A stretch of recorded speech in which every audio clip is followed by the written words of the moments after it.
Them rise against me. I shall never fret. Them must things say, them can't stop me from sing. Cause I saw the light, no more darkness. So that's why I put me in the light. Yeah. One man me fear of the Messiah. Me a boy believe in a prayer. Me step on the battlefield without no shield. All when shot a fire. All when me no have no food, no water. Jah love me never yet shatter. Me a thought this for real. The pain me a feel them a kill with sons and daughters. Tell dirty mind, bad mind fi fence with. Them coulda never live fi bench with. Cause to Jah give the praise fi I sense a day so. We basket no empty. Enough time them try fi tempt me. Must it true me a lead by far and them sit. Them team up and I try and I try stop me time from me make me empty. But a one man me fear of the Father. Me a boy believe in a prayer. Me step on the battlefield without no shield. All when shot a fire. All when me no have no food, no water. Jah love me never yet shatter. Me a thought this for real. The pain me a feel them a kill with sons and daughters. Say what you want, say, do what you feel. Me no beg friends, so we coulda never deal. Real, time you try stop him heal. Seems like you a send me to the battlefield. Press what you want, press, and you a steal. Run what you want, run, and you a wheel. Then straight. Yo, my Vado, yeah, we have one wheel up on our one tune there, yo. Good morning, Ronin Radio, you know. Them rise against me. I shall never fret. Them must things say, them can't stop me from sing. Cause I saw the light, no more darkness. So Hold on, brother, hold on. Man, me fear of the Messiah. Me a boy believe in a prayer. Me not believe in that. I'm sorry, bro. I'm sorry, yo. Listen. Good morning. Get active, bro. Look, I started the show early because that's how committed I am to the bid, bro. I'm fucking locked in. New wallet, who's this? Honest review, no bullshit. I'm going to tell you what it is, man. And we're going to get a little ecosystem check. Shout out to everyone that's here right now, pulling up to the stream. Yo. What's good? Bro, repost this right now. You can feel the energy that I got. This show is about to be a madness. Theban's back in the building. I'm going to headbutt a sheep in the middle of the show today. If you want to see that, repost the stream. What's good? Good morning. Get this in, bro. You need this. Just what, like, trust me. Movado needs to touch your spirit a little piece today. All right, yeah. Hold on, DJ. Reel up that one right there. Yo, Movado, hey, Messiah, yo, one boy. Them can't stop me from sing. cause I saw the light, no more darkness. So that's why I put me in the light. Yeah. One man me fear of the Messiah. Me a boy believe in a prayer. No, let them who this. Without no shield, all when shot a fire. All when me no have no food, no water. Jah love me never yet shatter. Me a thought this for real. The pain me a feel them a kill with sons and daughters. Tell dirty mind, bad mind fi fence with. Them coulda never live fi bench with. Cause to Jah give the praise fi I sense a day so. We basket no empty. Enough time them try fi tempt me. Must it true me a lead by far and them sit. Them team up and I try stop me time from me make me empty. But a one man me fear of the Father. Me a boy believe in a prayer. Me step on the battlefield without no shield. All when shot a fire. All when me no have no food, no water. Jah love me never yet shatter. Me a thought this for real. The pain me a feel them a kill with sons and daughters. Say what you want, say, do what you feel. Me no beg friends, so we coulda never deal. Real, time you try stop him heal. Seems like you a send me to the battlefield. Press what you want, press, and you a steal. Run what you want, run, and you a wheel. Then straight up, then I coulda what you feel. Man a soldier, so me coulda never kneel. One man me fear of the Messiah. Me a boy believe in a prayer. Me step on the battlefield without no shield. All when shot a fire. All when me no have no food, no water. Jah love me never yet shatter. Yo, I need you up on your feet, bro. I need you buzzing with energy today. That's what I need. Okay, we bringing it back, bro. Christmas round the corner. Bringing it back. The market fucking sucks, bro. Sucks. Must it true me a lead by far and them sit. Them team up and I try stop me time from me make me empty. But a one man me fear of the Father.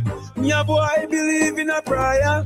Me step on the battlefield without no shield. All when shot a fire. All when me no have no food, no water. Jah love me never yet shatter. Me a thought this for real. The pain me a feel them a kill with sons and daughters. One man me fear the Messiah. Me a boy believe in a prayer.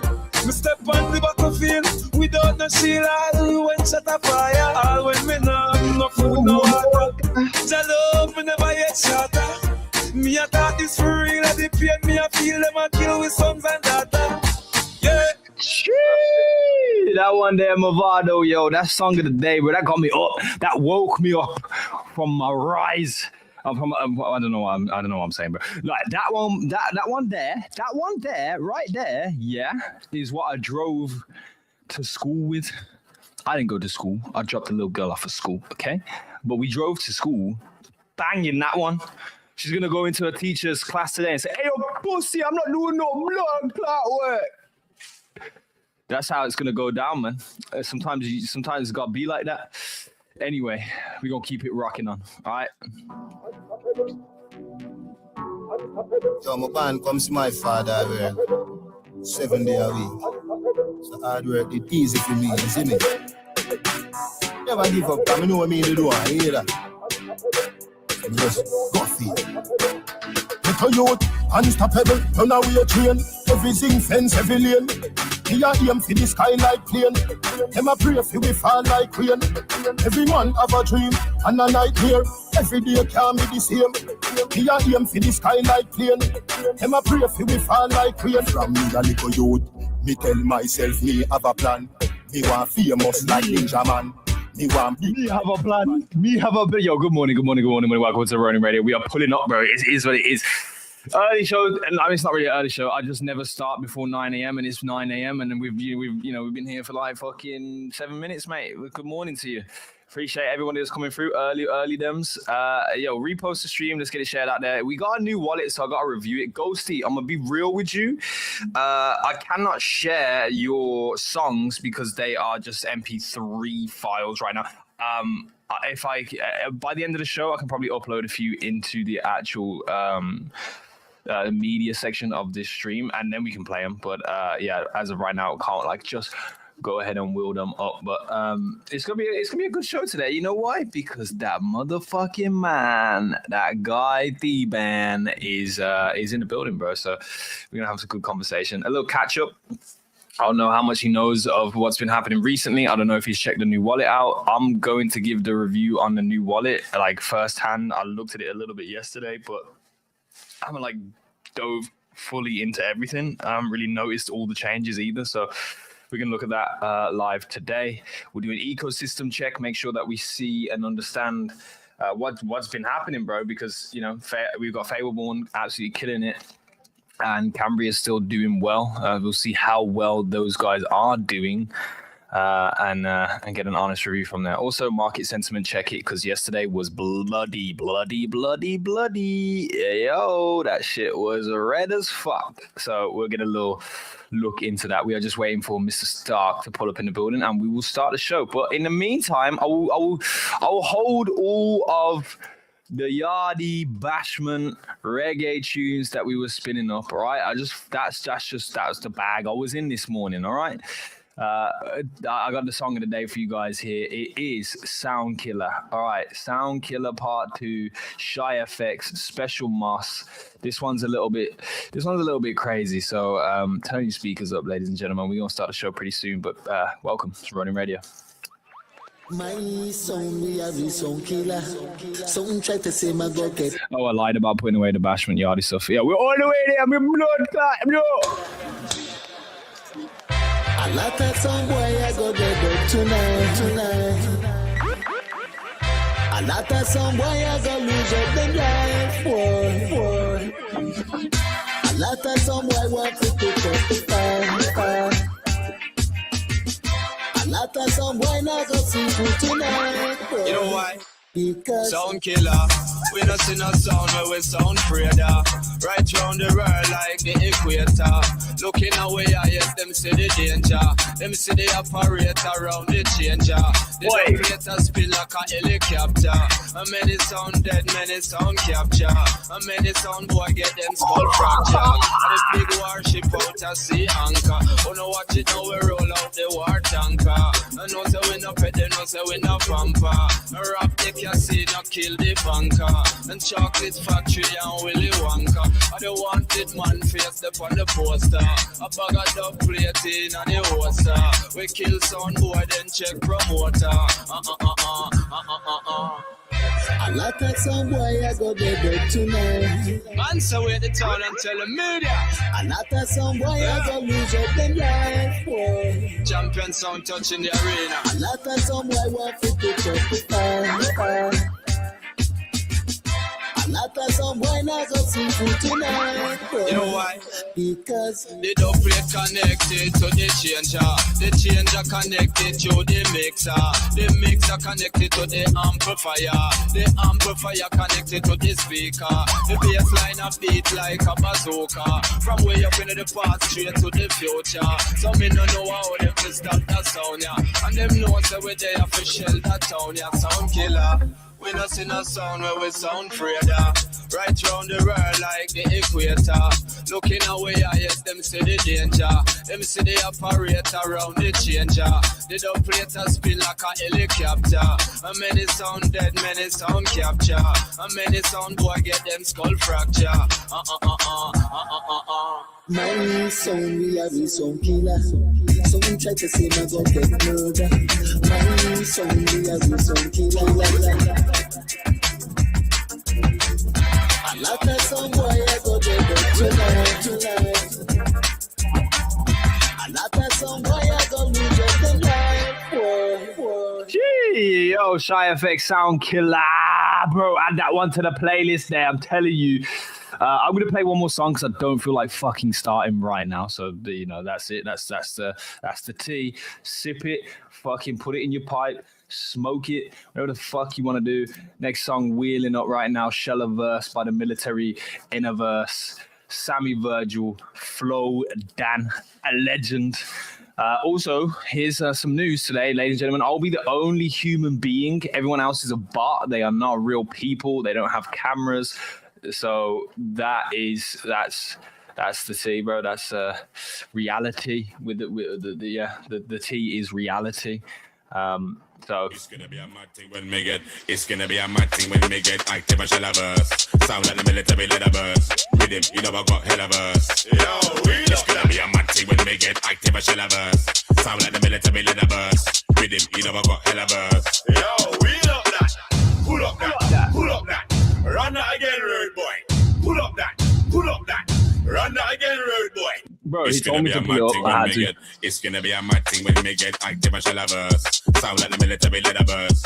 With him, you know I got hella verse. It's gonna be a mad thing when me get active a Sheller Verse. Sound like the Military leather verse. With him, you know I got hella verse. Wheel up that, pull up that, pull up that. Run that again, road boy. Pull up that, pull up that. Run that again, road boy. Mad thing when me get active a Sheller Verse. Sound like the Military leather verse. With him, you know I got hella. Isn't it? You know my thing, rude boy. They're gonna get out the ranch right now. That's part of the plan. Original Dan. There's only one Mr. Sandman from both of them and late and some can't understand how to say pattern and slang. Wanna follow and be like man. Followers pay through won't never land. Let me run down the place called Fireman Sam. You know my steed. Run down the rhythm, be a feed, and I send it for the very good, very good.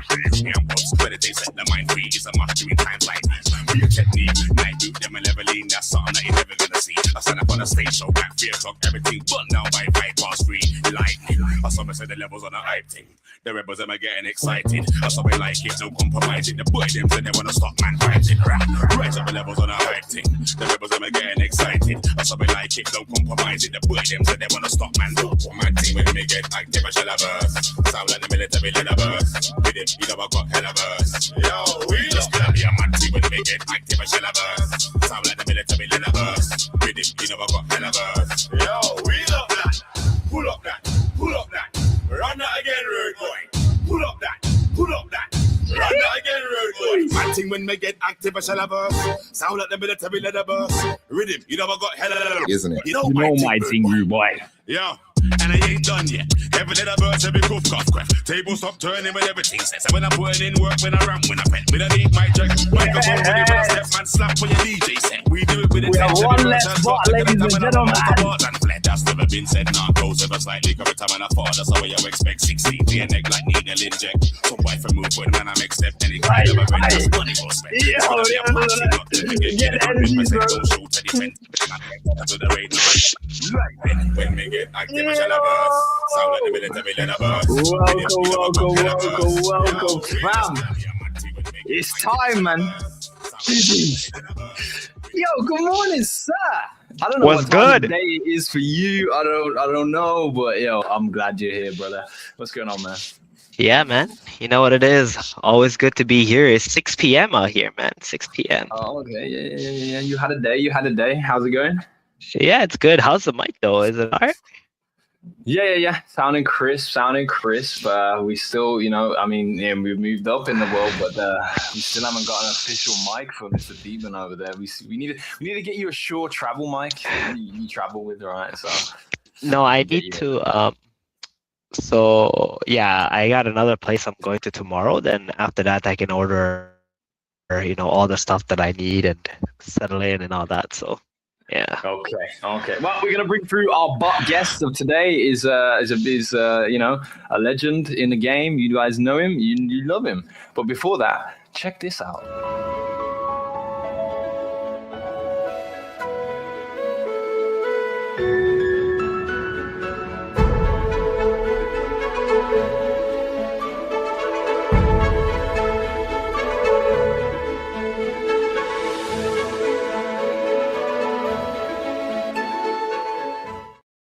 Oh, did it make you feel something, baby? Did it make you feel something in your soul? If not, let me know in the comments. Ladies and gentlemen, we are going to do an honest review of the ecosystem right now and today, bro. Because at the end of the day, that's what we're here to do, bro. No bullshit happens on this show. We have a new wallet, Who's This?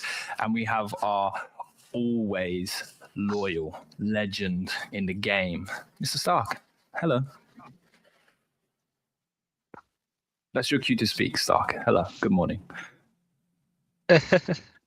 There's no way. There's no. I told you guys. We have a bot.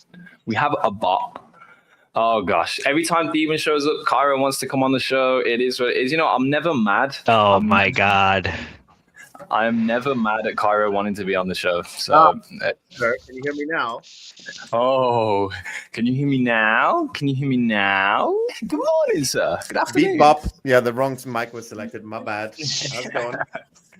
It's going good. It's going good. I'm so ready today to hear complaints, but also praises, but also constructive criticism, but also real truth and honesty coming from the camp. But let's start off with the newest thing this week. Of course, we had a wallet update. That's probably going to be the main thing we're focusing on in today's show. Other things that are going on right now, bro, we've got like a lot of collaborations still happening across the Ronin network. Angry Dynamite's bringing new things to the forefront. Hey, Chicken Saga, I don't know what happened, bro, but the name change, I love you guys. You did so well this year. Congratulations for a year that you've had in this terrible year you guys have performed.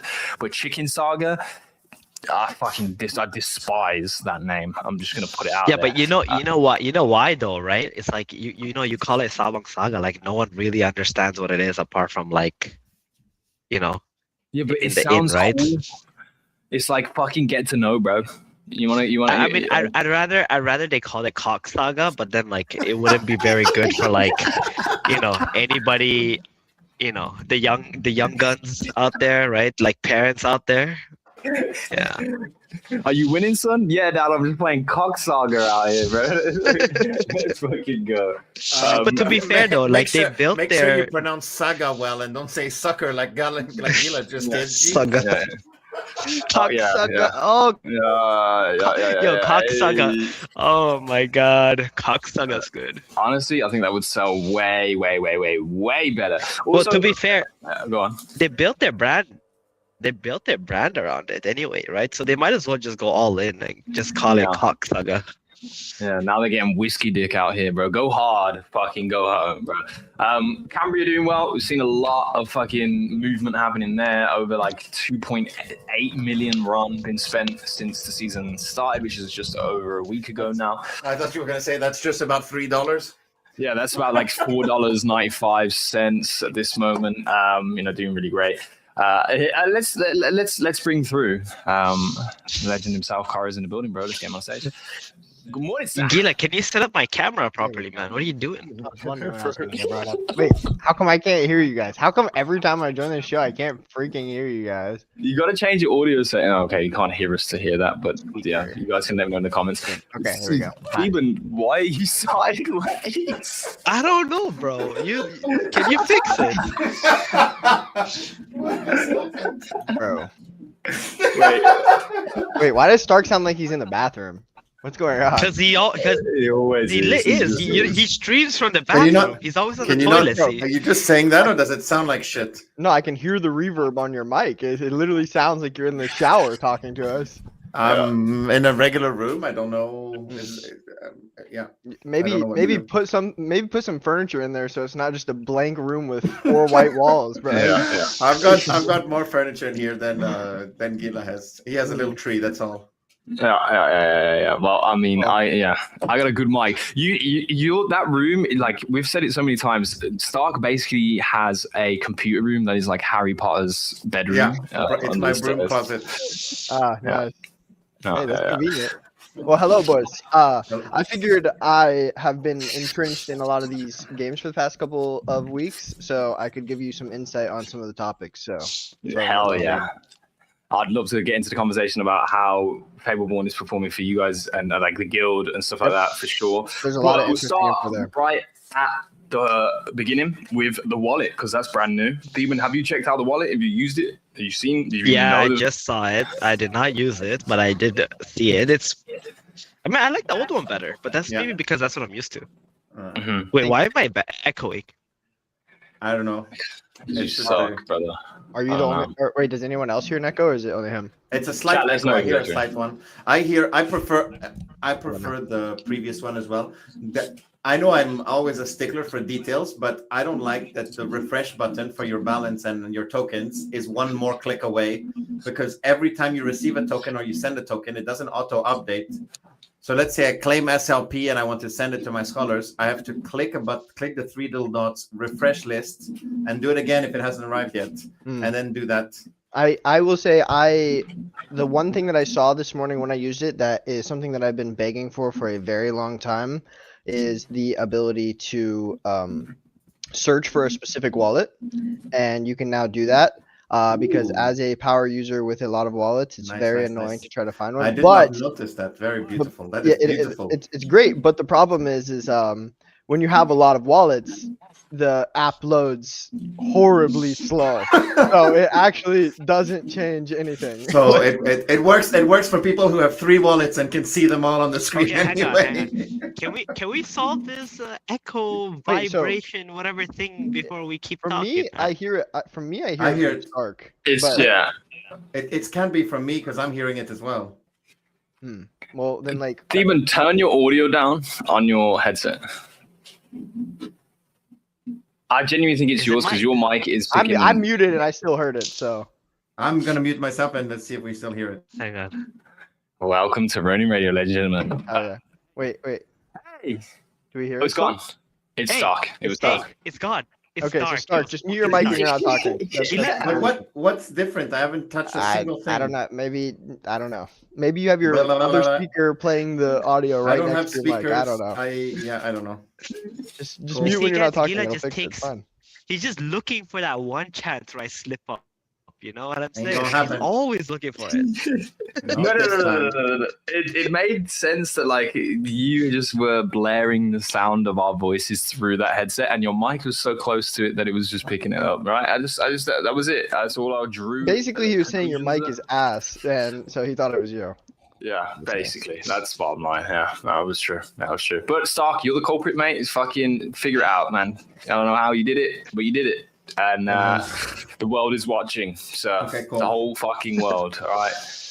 But okay, no, you guys are talking about the wallet here. I actually use the mobile wallet, which I know is like a no-go for a lot of people. But for me, that's kind of where I saw the most significant changes. I also saw this. I don't know who was trying to get me. Bro's got the whole fucking universe on his cell phone. Wait. Can you see the wallet balance? I mean, we see the crazy string of numbers. Yeah. Yeah, I woke up to $9 billion this morning, and it's apparently USDT. Thanks to Stark, he did a ether scan and said there's no USDT in your wallet. So I don't know what that could be. But they're out here, folks. Don't get got. We really needed double checking and verification to make sure that wasn't real. Yeah. No.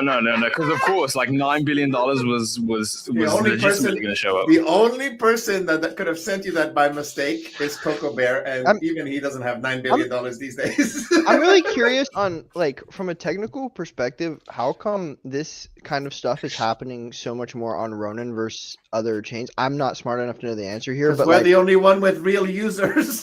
I'm just saying when I send a transaction, I'm a power user on Ronin, guys. Like, all of you guys, you're using Ronin a lot, but I get 20,000 RON drops the second I send a transaction sent to my wallet every time. Like, and not only that, but like now there's like 5 or 6 of them. Just every time I send even a 1 RON transaction, I'm getting all of these scam tokens, so like instantly, and it's just like, I don't think that happens on, or at least maybe because they know the people on Ronin are retarded. Don't just say it. So you know. Yeah.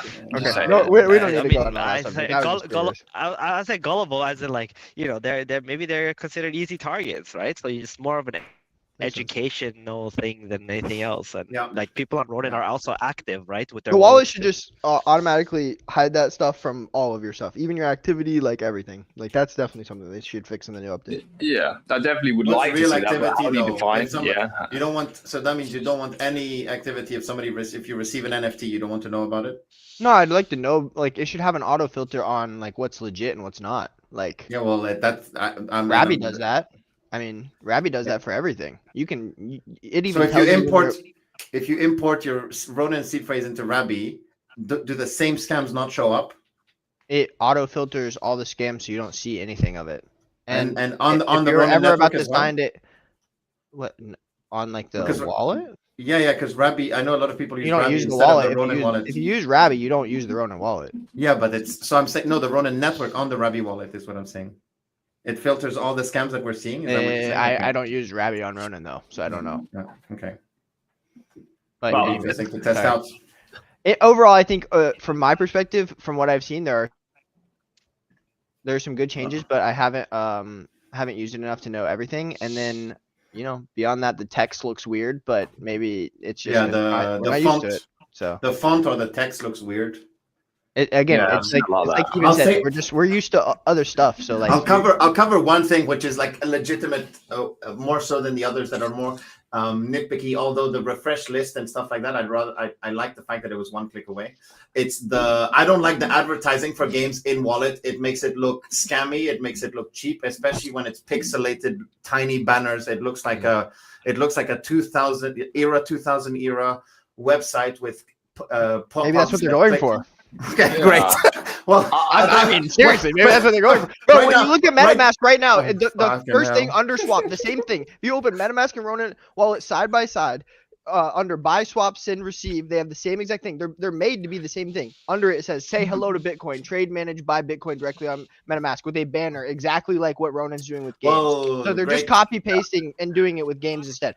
For me, on the mobile wallet, I'm not joking. It saved me about 35,000 clicks going straight to Grand Arena just by clicking the banner. So at least on mobile, I find it convenient. But I totally understand what you're saying. It looks weird at first glance. It's just like you have ads blasted in your face, but it's not like it's not like we're advertising like Rare's Pornhub sites or something. Like, no, bro, we're going directly to our, like, you know what I'm saying? Like, we're going to our game. At least strays, bro. I actually disagree with you here, bro. I think we need advertisement. I'm gonna tell you that I hate it, and I'll never click on one of those links. It's just super. super scammy, except when it's so pixelated you can't read Scammy what is it Okay, says. so crazy word. Crazy word is scammy. Hang on. You stay in your cynicism cave of fuck you, mate. Hang on, I hang on. like the advertisements. Put them on there. Let me address Stark. Because like, I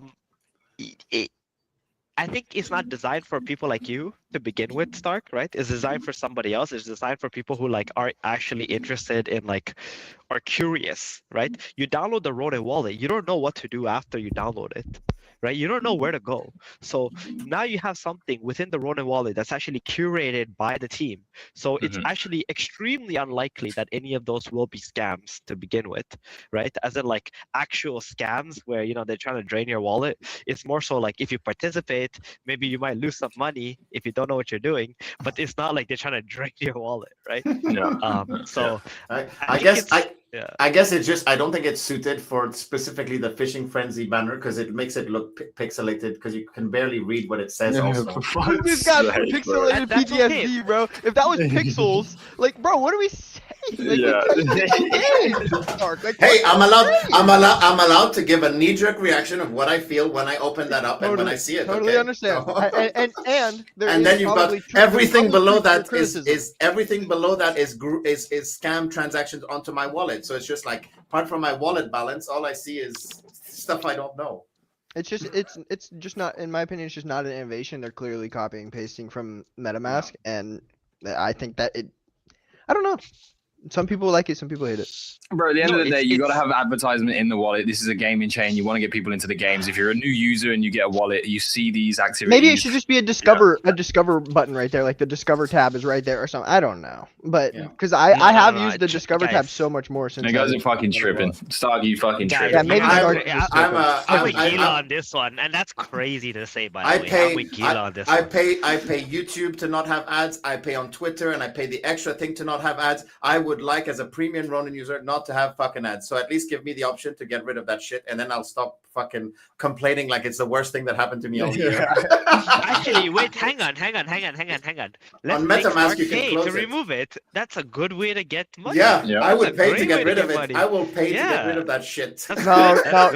No. Okay, come on. Let's be honest. If you had to pay to get rid of it, that's the first thing someone's going to complain about on Twitter. Yeah. I have to pay to get rid of these ads on my wallet. Are you fucking kidding me? Like, come on, bro. Listen. There's a lot of lying businesses. to ourselves. Hang on, Carol, wait. Nowadays, there are businesses, right, that put QR codes on products that they give you, right? And then you have to pay to get rid of those, right? Because they use them as like advertising tools. But if you want to get rid of it, because they're gonna, it's actually common now because it's something that recently people thought of. No, it's not a Canada thing. I think it's just a smart business thing. So anything that you can add for someone to get rid of and you can make money off of it, in exchange, like if they keep it, you get advertising, you're gonna take it, you know, especially if you're providing a service. So I think it's a great idea.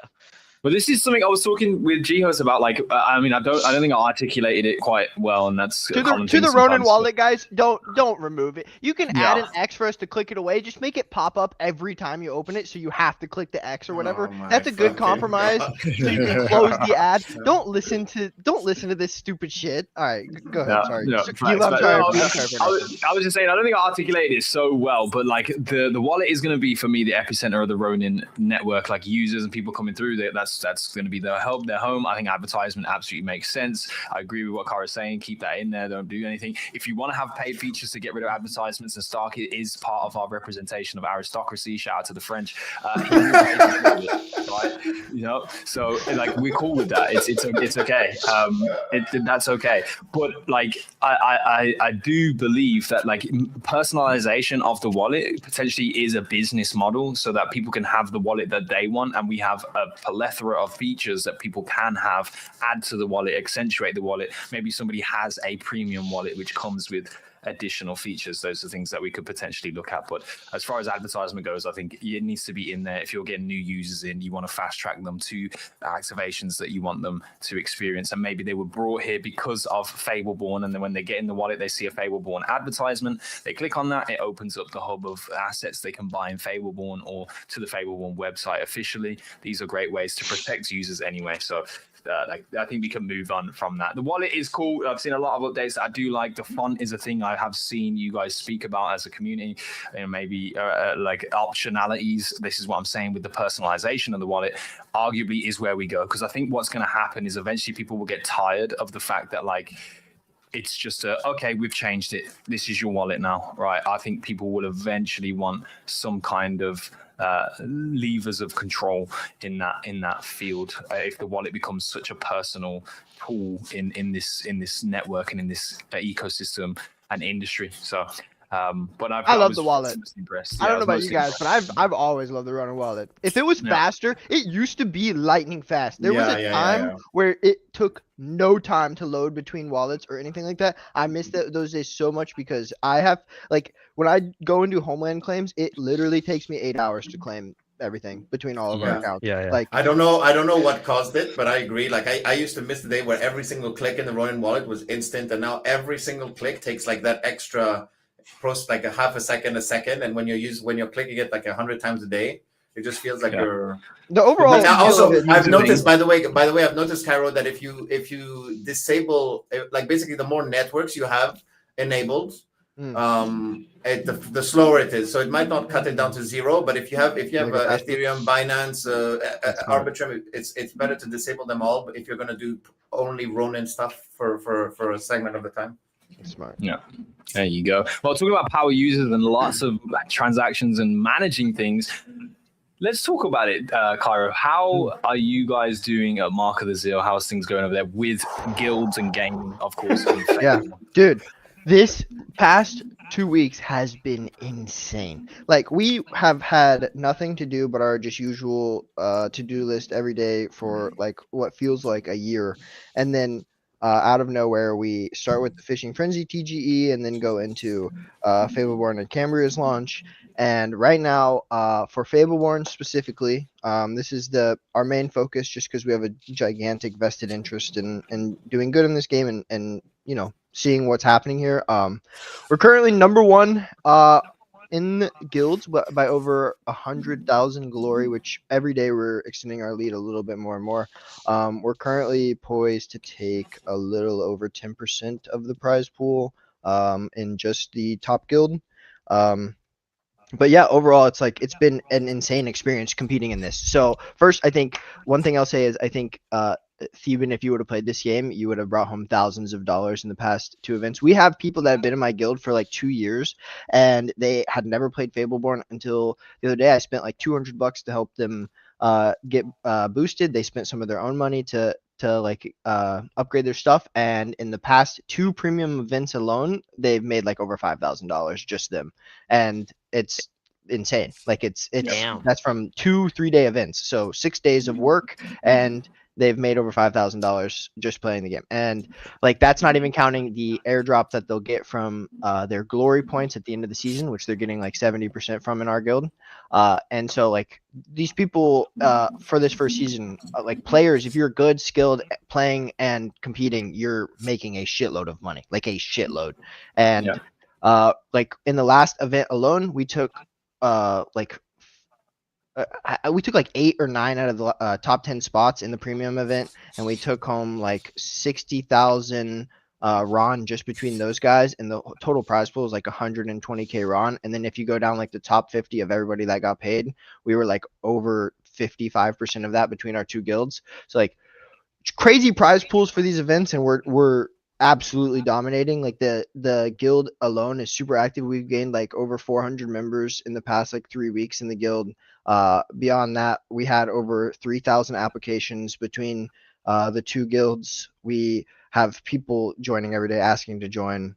It's madness, bro. And then on top of that, like, everybody's looking at us like the villain, because you know we're like doing pretty well. And then beyond that, the metas are changing so much. Like, obviously you guys know how genius people get in these games, and like the meta game day to day is crazy. Like you're switching up your bases to like basically give up your entire base, let them destroy the whole thing just so that they don't get as many points because you're not putting like as high level units, or you're putting like way less like bases around so that they aren't able to make as many orbs. Or before that, it was like spreading out your base as far as you could so that people would have to run a lot and they wouldn't be able to finish the whole base. And like literally at one point the optimal base was a freaking swastika, and then after that, which is crazy, bro, like actually crazy. And then after that it changed to where now the optimal base is like 5 little bases, and you let people just complete it as fast as they can so they get like only 2,000 orbs from the raids. And then like beyond that there's PvE events where you're basically playing like time trials, and right now those are going to whoever can level up their characters the fastest, pretty much by paying. And bro, we'd been dominating in like all these, and the PvE events were a little bit closer with other guilds because other people had similar level heroes. But then in the last PvE event, on the last day, out of nowhere, this Chinese guild comes out of nowhere and they take all 20 of the top spots, like destroying everybody by like over like 40 seconds in the time trials. And everyone's just like, dude, what is going on? So it's like there's a lot of interest from just like a lot of different ways. Obviously Power's been doing pretty good as well. I do think that there have been a lot of problems with this season. Like Fableborn has executed pretty well on a lot of things, but there's just a lot of bugs and things that aren't right about the game at the moment that need fixed between now and the next season. And I think it's like kind of a lot. And I also think that like the way that guilds are set up and the way that players get their prizes from this thing, it's not optimal at the current moment, and definitely needs some tweaks, but the success is obvious. Like everyone's addicted to the game. People are organically posting about the game. There's organic like rivalries and guild wars. There's dude, you guys should see the state of my DMs. Like I wake up to over 100 DMs, whether it's requests for diamonds, fragments, like showing me their progress, whatever it is, asking to join. Like it's fully alive. And then that's just Fableborn, bro. Like Cambria is going on at the same time, and it's arguably like 3 or 4 times bigger than what Fableborn's doing right now, but it's just not a new TGE, so people aren't like as crazy about it. But Cambria's prize pool is like 1.6 mil right now, which is a lot to manage. It's a lot to manage. Yeah. Over 100 members between 2 guilds talking to each individual. It's crazy, bro. It's crazy. Dude, why couldn't they do this like 2 months ago when I had no job? I actually don't think that it takes like that much time. It takes some time. It's like 4 or 5 hours. Listen, I'm practically 2 hours of working grind. 14, 15 hours a day right now. Like is like I got sacrifice work or sleep, bro. What?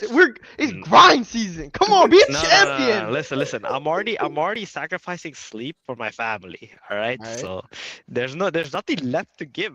You're saying the lemon has been squeezed. The rock has been squeezed. Dude, it's just so unfortunate because like they literally started everything the same time I just started a new job. Yeah, I mean Cambria is impossible for any of us to play. Like if I'm being honest, like this is for the people that are straight up like addicted to those kind of games and they want to play only that. And honestly, it's creating an amazing ecosystem. Like we're seeing the formation of one of the best on-chain economies that we'll ever see. And then like Fableborn, you could actually probably fit it into your day. Like you actually could. I play most of my games on the train, and like I think like it's whenever they fix a lot of the problems, it's only going to require like max 3 hours of your day to actually compete. I mean, I could probably do that, but I think it might take me like another month or 2 before I like completely settle into my job and I have like a proper schedule. Because like, that's what it's gonna have to be. I just think it's amazing what we are seeing right now. Like I'm seeing guild members that have been in MOTS for multiple years that have been waiting for an opportunity like this, and they're fully taking advantage of it right now, and they're making boatloads, bro. Like they're literally making more than I am as a guild leader. Like what this makes me think is like, how does this influence or change how Atia's legacy develops? Well, I mean, they've been saying that they wanted to do risk to earn in Atia's legacy since, like, like for basically the entirety of the development. Yeah, we know that, right? But like, how? It's gonna be like, guild wars, dungeon raids, like all that stuff's gonna have to require some kind of entry fee to do. It's gonna be, dude. If we're being honest, they're gonna copy Cambria. Like, if they don't, they're dumb unless they have geniuses on their team, which I'm not saying they don't. You guys probably do. But Cambria has proven the model for an MMO. Why would you not do what Cambria is doing? And even then, I guess, then you have the problem of like, are you competing with Cambria? So I don't know. Yeah. I don't, dude. The thing is, to Axie, I love Axie, but I don't see where Atia's legacy fits in all this. I'm one of the targeted users. I am an Axie like asset owner. I have a ton of collectible Axies. I have a lot of regular Axies. I want to play Axie games, but I don't see where Atia's legacy fits in currently. They've gotta like blow my mind, like honestly, and that's how everybody feels. I feel like. I don't know. It's tough. And it's a tough thing to do for any game, for anyone to just, especially when the bar is you have to do this. It's not. It would be cool if you blow our minds. It's if the line is you have to blow our minds, and the pressure is on. Oh, it's just that, or actually becomes part of the old guard, the past, basically. Like, it's just the predecessor to what Ronin ends up becoming, which is all of these great games. I mean, we have great experiences going on right now. Like, the thing is Axie is lucky because it doesn't have attention on it. If it had attention on it, the holes and the leaks that are going on right now would be just getting shit on everywhere. But instead, everyone's paying attention to the fun games that they're playing, so the devs have time to cook, which is it's good. Yeah, that's what you want to afford them. You want to afford them all that. We want that game to succeed. Yes, but you know what? This is really interesting because now, after seeing what happened with Cambria, Fableborn, even Fishing Frenzy, and soon Calamity, you know, Calamity next week, and Moku. Yep, Calamity's gonna cook, bro. Okay. You guys are underrating it. Just wait. Okay. What I was gonna say was, I think Ronin and Sky Mavis is getting better at like curating who they think winners are to be, as like everybody else is dying up, because I feel like they gave chances to a lot of these different games, but like we also saw them fading away from some of these games over the last year, right? And like I'm starting to see that they actually made the right bets, because the games that are still here now are the ones that they've been supporting over the past year. I think that a lot of the choices probably made it really easy on them. Like, if we had to be honest, a lot of like the cream just naturally rose to the top, and they were able to ignore the people that weren't delivering anything, and they could see the people that were actually building stuff. And I think that, like, dude, every one of these games that you're thinking is like successful was incubated by these guys like 3 years ago. Like, every single one of them. Like, one of them was from the Forge, which is Cambria. Fableborn was like a long ass time ago, and then Moku literally got spawned in 2021. So, I mean, yeah, all of them have been here already. It's not like that curation happened a long time ago. I would say Fableborn is the only one who had potential even before they were on Ronin. Yeah, because they were on AVAC, right? Dang. Yes, but the thing is, Cambria, like you said, it was a Forge game. It didn't even have support, right? So Ronin kind of incubated that. They definitely did. Moku, same thing. Yeah. Right. Moku's biggest investor is Sky Mavis, right? Since the beginning of time. And then third, Fishing Frenzy, right? I think Fishing Frenzy was also incubated by Ronin, because no one even thought, and everybody wondered, like, why are we even like bringing this game on board? But like, clearly someone out there saw the vision for it, and it worked out. Yeah, I don't think Fishing Frenzy works anywhere but Ronin. Like, if we're being honest, like they have a great partner there for sure. Yep. So 3 out of 4 of those games, I feel like they succeeded because of Ronin, and then I would say. So why doesn't that reflect in the price action, Theban? Well, reflecting what price action? in the Ron token, all this success. Why doesn't that reflect? Because the Ron token. Because the Ron token is not at the center of any of these games. Yeah, like very true. None of these games use Ron as anything. So is that an oversight by Ronin not making that happen, not making a giant arcade with all of its tokens, or is it like what did the gaming chain mess up by trying to create a gas token instead of the token that everyone uses? Like, Should they have been the Power protocol before Power? In my opinion, I believe so. It was something that I've said on the show maybe 2 years ago that like I don't think we're smart enough to answer that question. That's what I think. I don't think any of us know. No, because you don't know what it actually looks like when put into action. I do feel like the positioning and the certain developments that we're seeing on Ronin now is pushing the token towards that factor. Like we actively have an arcade and very cool, by the way. I used it the other day. Yeah. So also, I know it keeps getting repeated, but look at the state of gaming, crypto gaming in general. Yeah, and I think also that exhaustion from the Ronin community, which is now we're seeing, I think a bit of reversion because we finally have gaming experiences. So so take all of the gaming ecosystem, and then people will still say, oh yeah, but Ronin is still like outperforming on the downside more than a lot of other like empty ecosystems. Well, a part of that I think is due to just the exhaustion, which is now as we live and breathe in December, we're seeing some form of reversal, because as Carol was saying, it's like we finally have games to distract us with. You know what? To answer your question, Carol, I actually asked this exact question to Jihos. Not the last time I talked with him on the show, but the time before that. I said to him, why don't you guys use, when you approach these games and you want to support them and stuff, why don't you get them to use Ron as an ecosystem token? Because one, it's far more liquid, it's less likely to have crazy fluctuations, and that way they can have something for their game, and then once they have a proof of concept, they can then move on to making their own token if they want to. But at the same time, this brings value back to Ron. And then his response at the time was that even if all these games used Ron as an ecosystem token, it wouldn't even move the needle. That the needle gets moved by like bigger whales and bigger fishes that are investing, right? That's what his answer was. So actually, we already got an answer from Sky Mavis as to why they didn't push for that.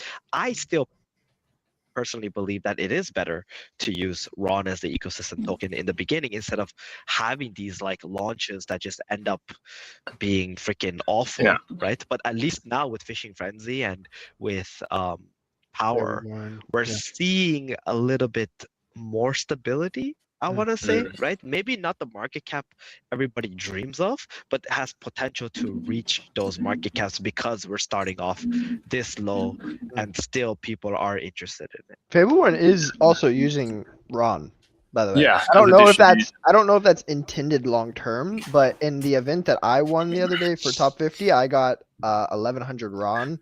And like the prize pool for that event was all denominated in Ron. Some of them are in Power, some are in Ron. I don't know. Yeah, but I mean, look at that. Like even at the end of the day, it's like, okay, you acquire Ron, but it's still on the foundational level. It's like, okay, well, what does the Ron do for me? Like a game could become incredibly successful. The best thing since sliced bread. Yes, you can transact in Ron to do things in the game, or swap Ron. Like essentially, you would swap Ron into Power and then go to the web shop, right? Like, so like, what does Ron actually do? I think what you're saying, Theron, is absolutely right. Like, and it was what we spoke about, and it makes a lot of sense when you think about it. Okay, well, is there a higher potential for profit or a higher profit potential in the fact that like other ecosystems will have the starting process of a token, which we know that there is just opportunity for large percentage gains in those moments, right? And is that a better profit model for Sky Mavis? And this is not me saying that that's what they participate in and that they game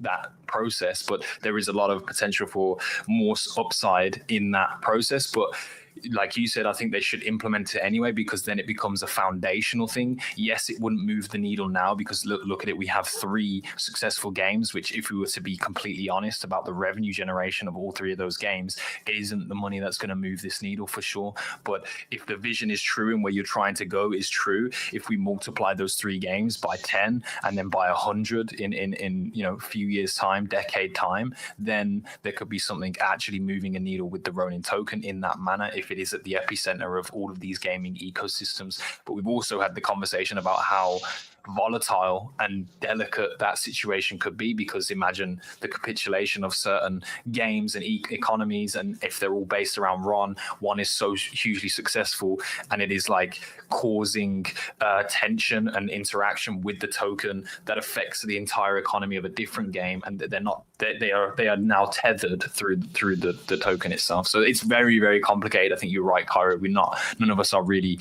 economically intelligent enough to be able to answer that question in foresight, right? Like you kind of need to see it play out. But that is one of the big things for me, and we spoke about it, people in the chat have spoke about it too. It's just fundamentally like beyond gas, like why would people desire the Ronin token? And you know, it's a very difficult question in the now. So tough stuff. Let us know what you think as well in the chat, bro. Why would they, or do you think that would be an approach you'd like to see? You know, having Ron be implemented more so into these gaming experiences across the network. Yeah, it's very tricky, because you could ask that question about a lot of like Ethereum or Solana. Like, what apart from like the staking and the stuff, it's like, what's the point of owning it apart from speculating on the token go up?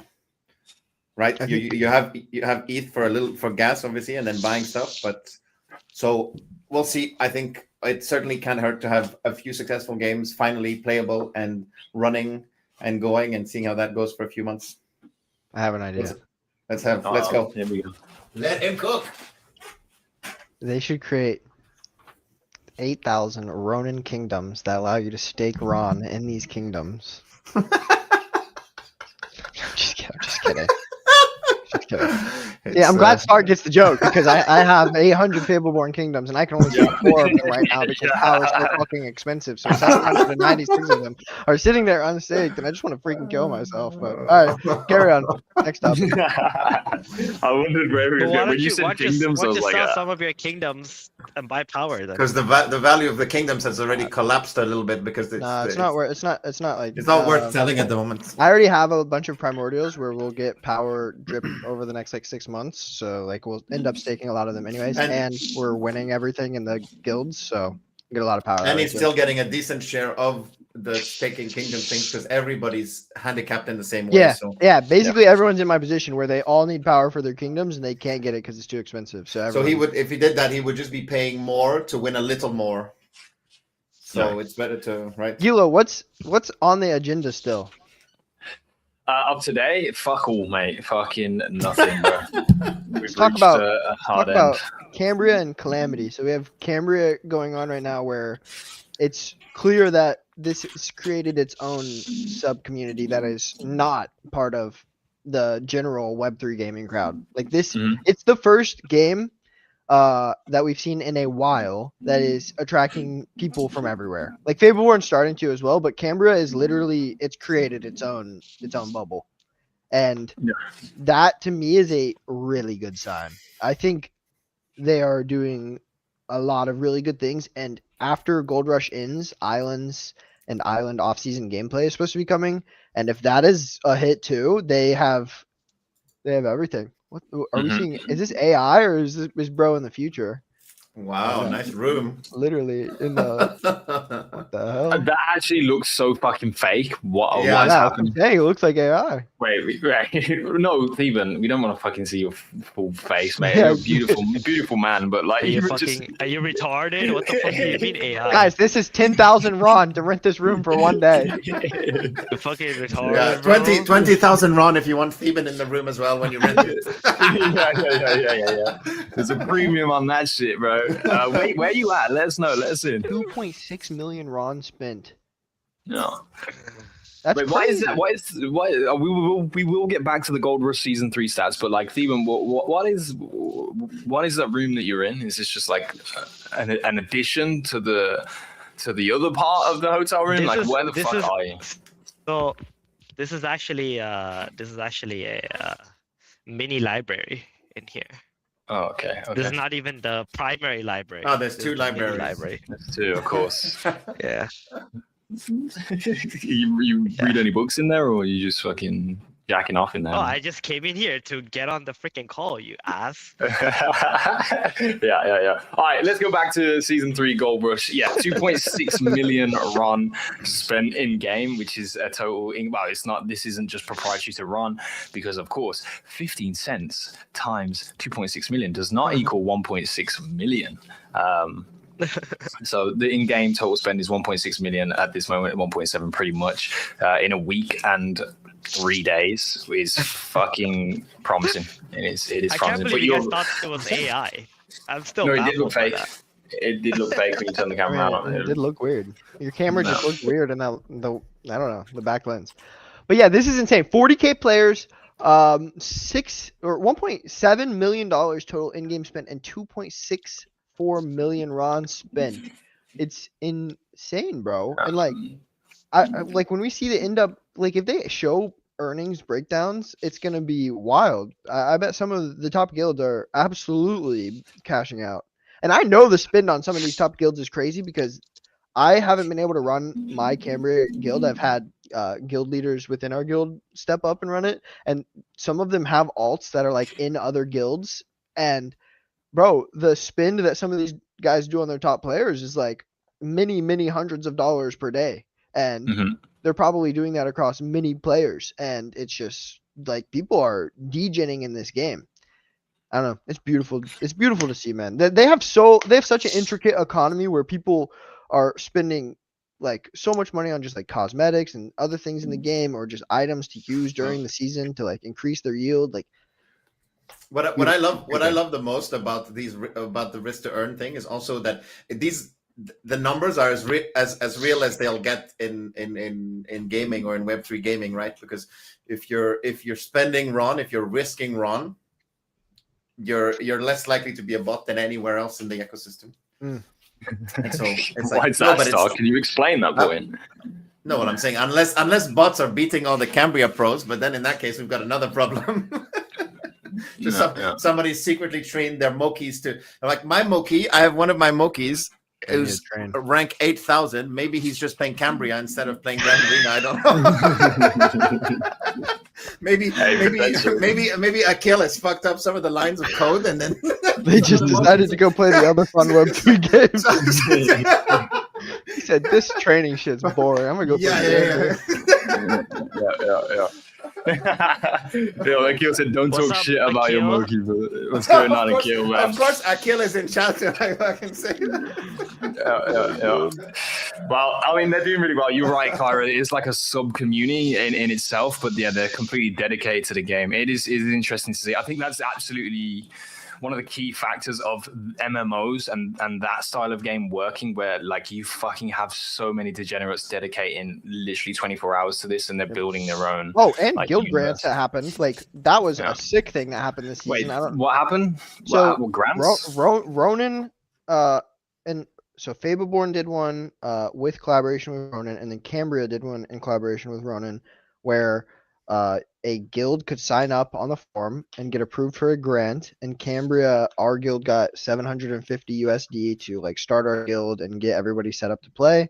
That covered about like 50% of our initial expenses, like much less later, but still a good start, which was very helpful. And then in Fableborn, it's still ongoing right now, but they gave out like diamond grants to guilds to help people like get their heroes leveled up this season. It's basically both just gave a little jump start to guilds that wanted to get involved from Ronin specifically, which is a great initiative in my opinion. No, I like this, bro, because this is the influence of player liquidity in these games and these ecosystems, which is the injection that they really need in this. Create communities of friends that want to go play games together. Let them organically post about the game and start to love it, and then we get another Axie moment eventually. Kyra, what are some of the parameters that you guys hit that you would say that they expect to receive these grants? If someone's out there trying to put this together and go ahead and do it, what would you say? I think if you're from Ronin and you like legit know that you can onboard people, that is the best thing that you can offer. Like if you know that you can get 20 people to sign up that aren't on Ronin and play the game with you,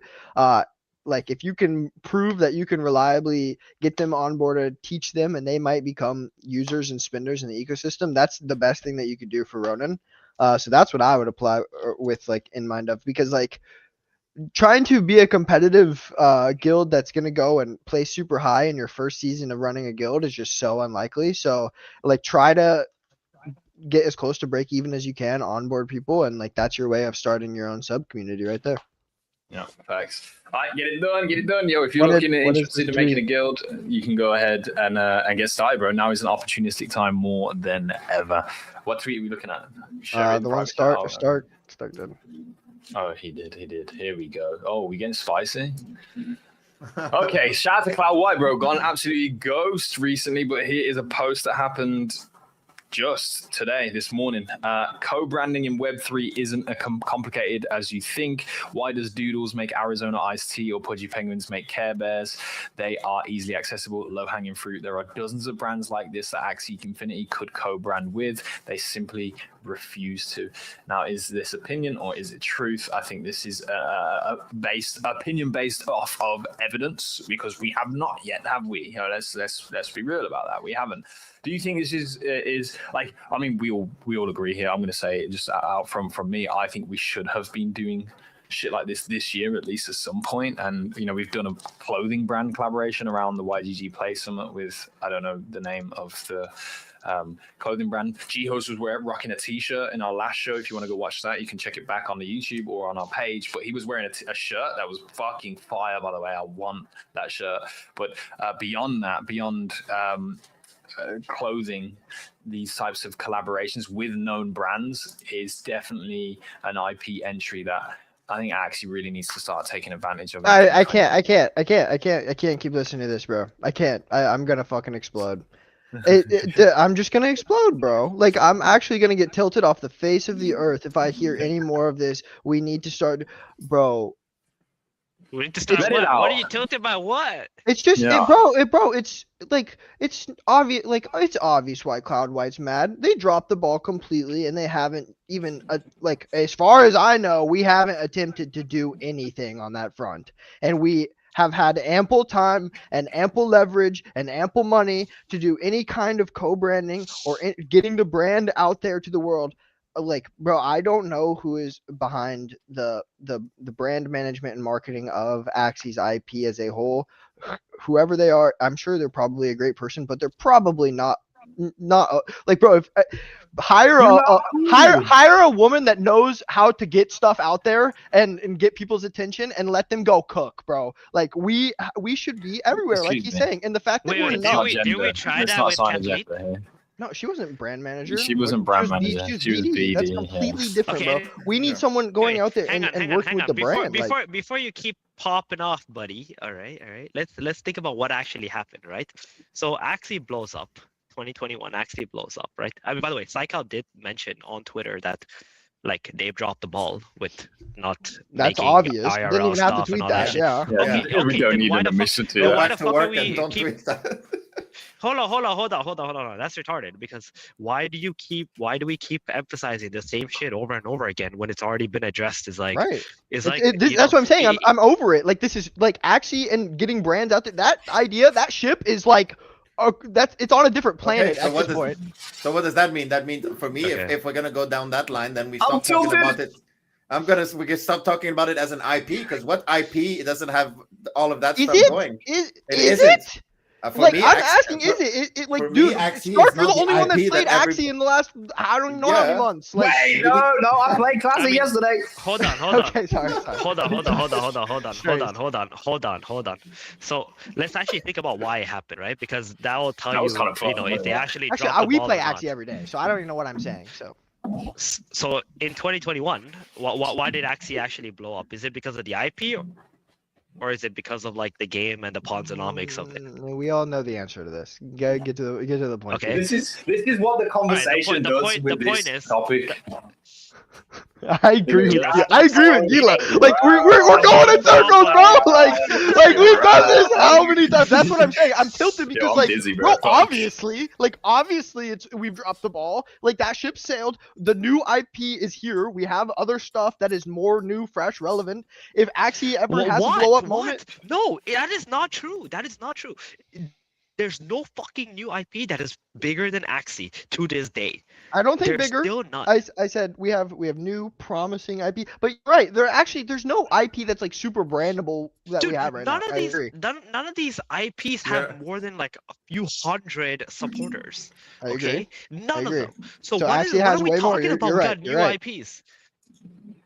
So we can still Okay. like Axie doesn't mean that we can't stop like developing on it just because. I don't think oh, you it's should already ever been stop. I don't done. think you should stop. I just think that like, bro, unless like who's gonna take on that risk to go with our IP now Well, versus when we had leverage and all the money. Unless we keep addressing it until it gets done, maybe it never gets done. So that's why it's not the worst thing to mention it from time to time. That it's still just as shocking. It's not because time has passed, and it's not because someone tweeted we dropped the ball that it's okay to. Every one of us has a Mystic Axie, right? Yes. Right. So go look in that chat.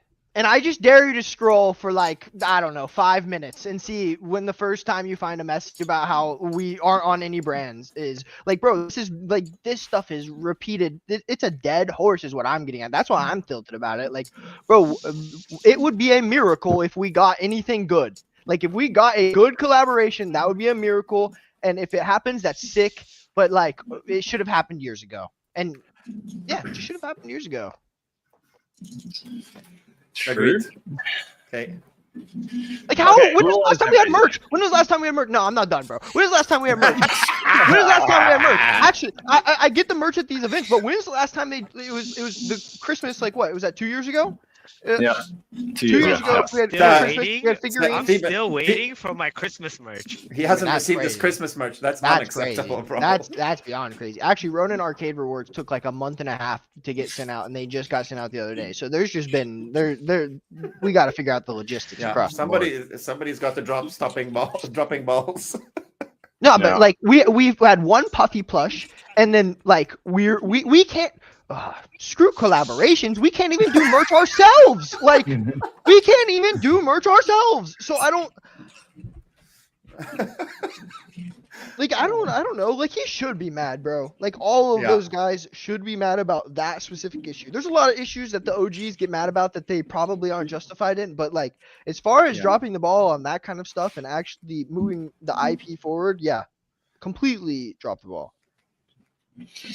And that is the tea, ladies and gentlemen. It is true, though. It's a carousel. It fucking goes round and round and round and round. Yeah. I think what's happening, though, here is the fact that, okay, look, we are in development of Atia's legacy. Yes, the ball has been dropped. It's they've identified it, that it is an issue.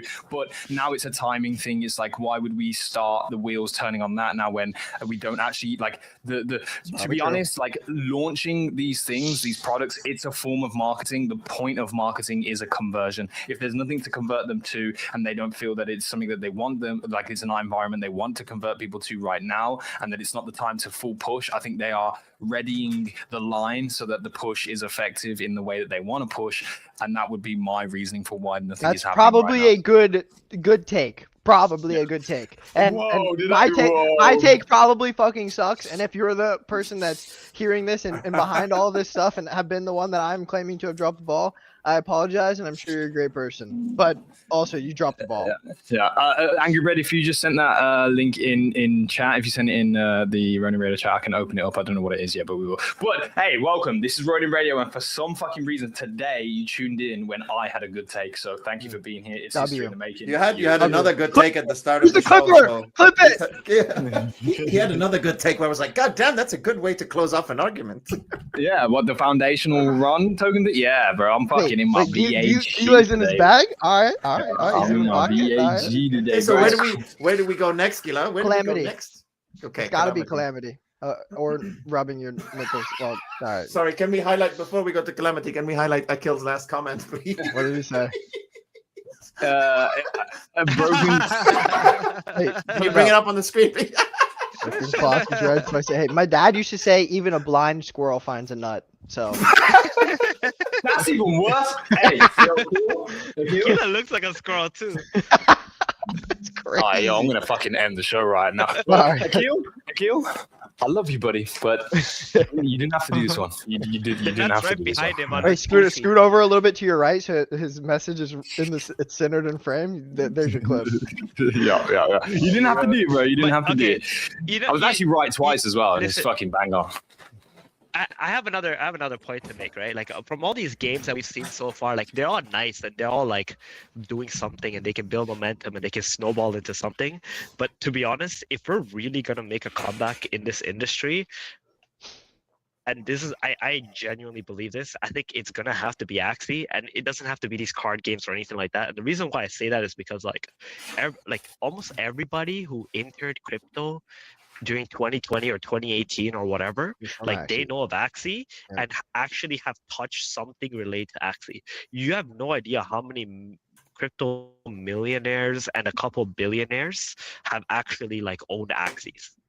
Okay. Well, maybe that's Like, maybe that's their whole point. Is this is the top of like Atia's legacy will be the top of funnel into all these other great experiences that Ronin has, and maybe like we're just jaded because we've been here for a while, and maybe they do make a great top of funnel entry with the MMO, and it brings a shitload of people into the ecosystem again. Like that could be their play. It's gonna have to. Like, listen, any of these games blowing up now are still gonna be small time in comparison to what Axie can do, just because of like all that money that was accumulated by those old crypto guys. Like it will come back if they see something that's actually interesting. And why can't that happen with one of the games that we have now? Why does it have to be with Axie? Because there's not enough liquidity in this industry for them to care.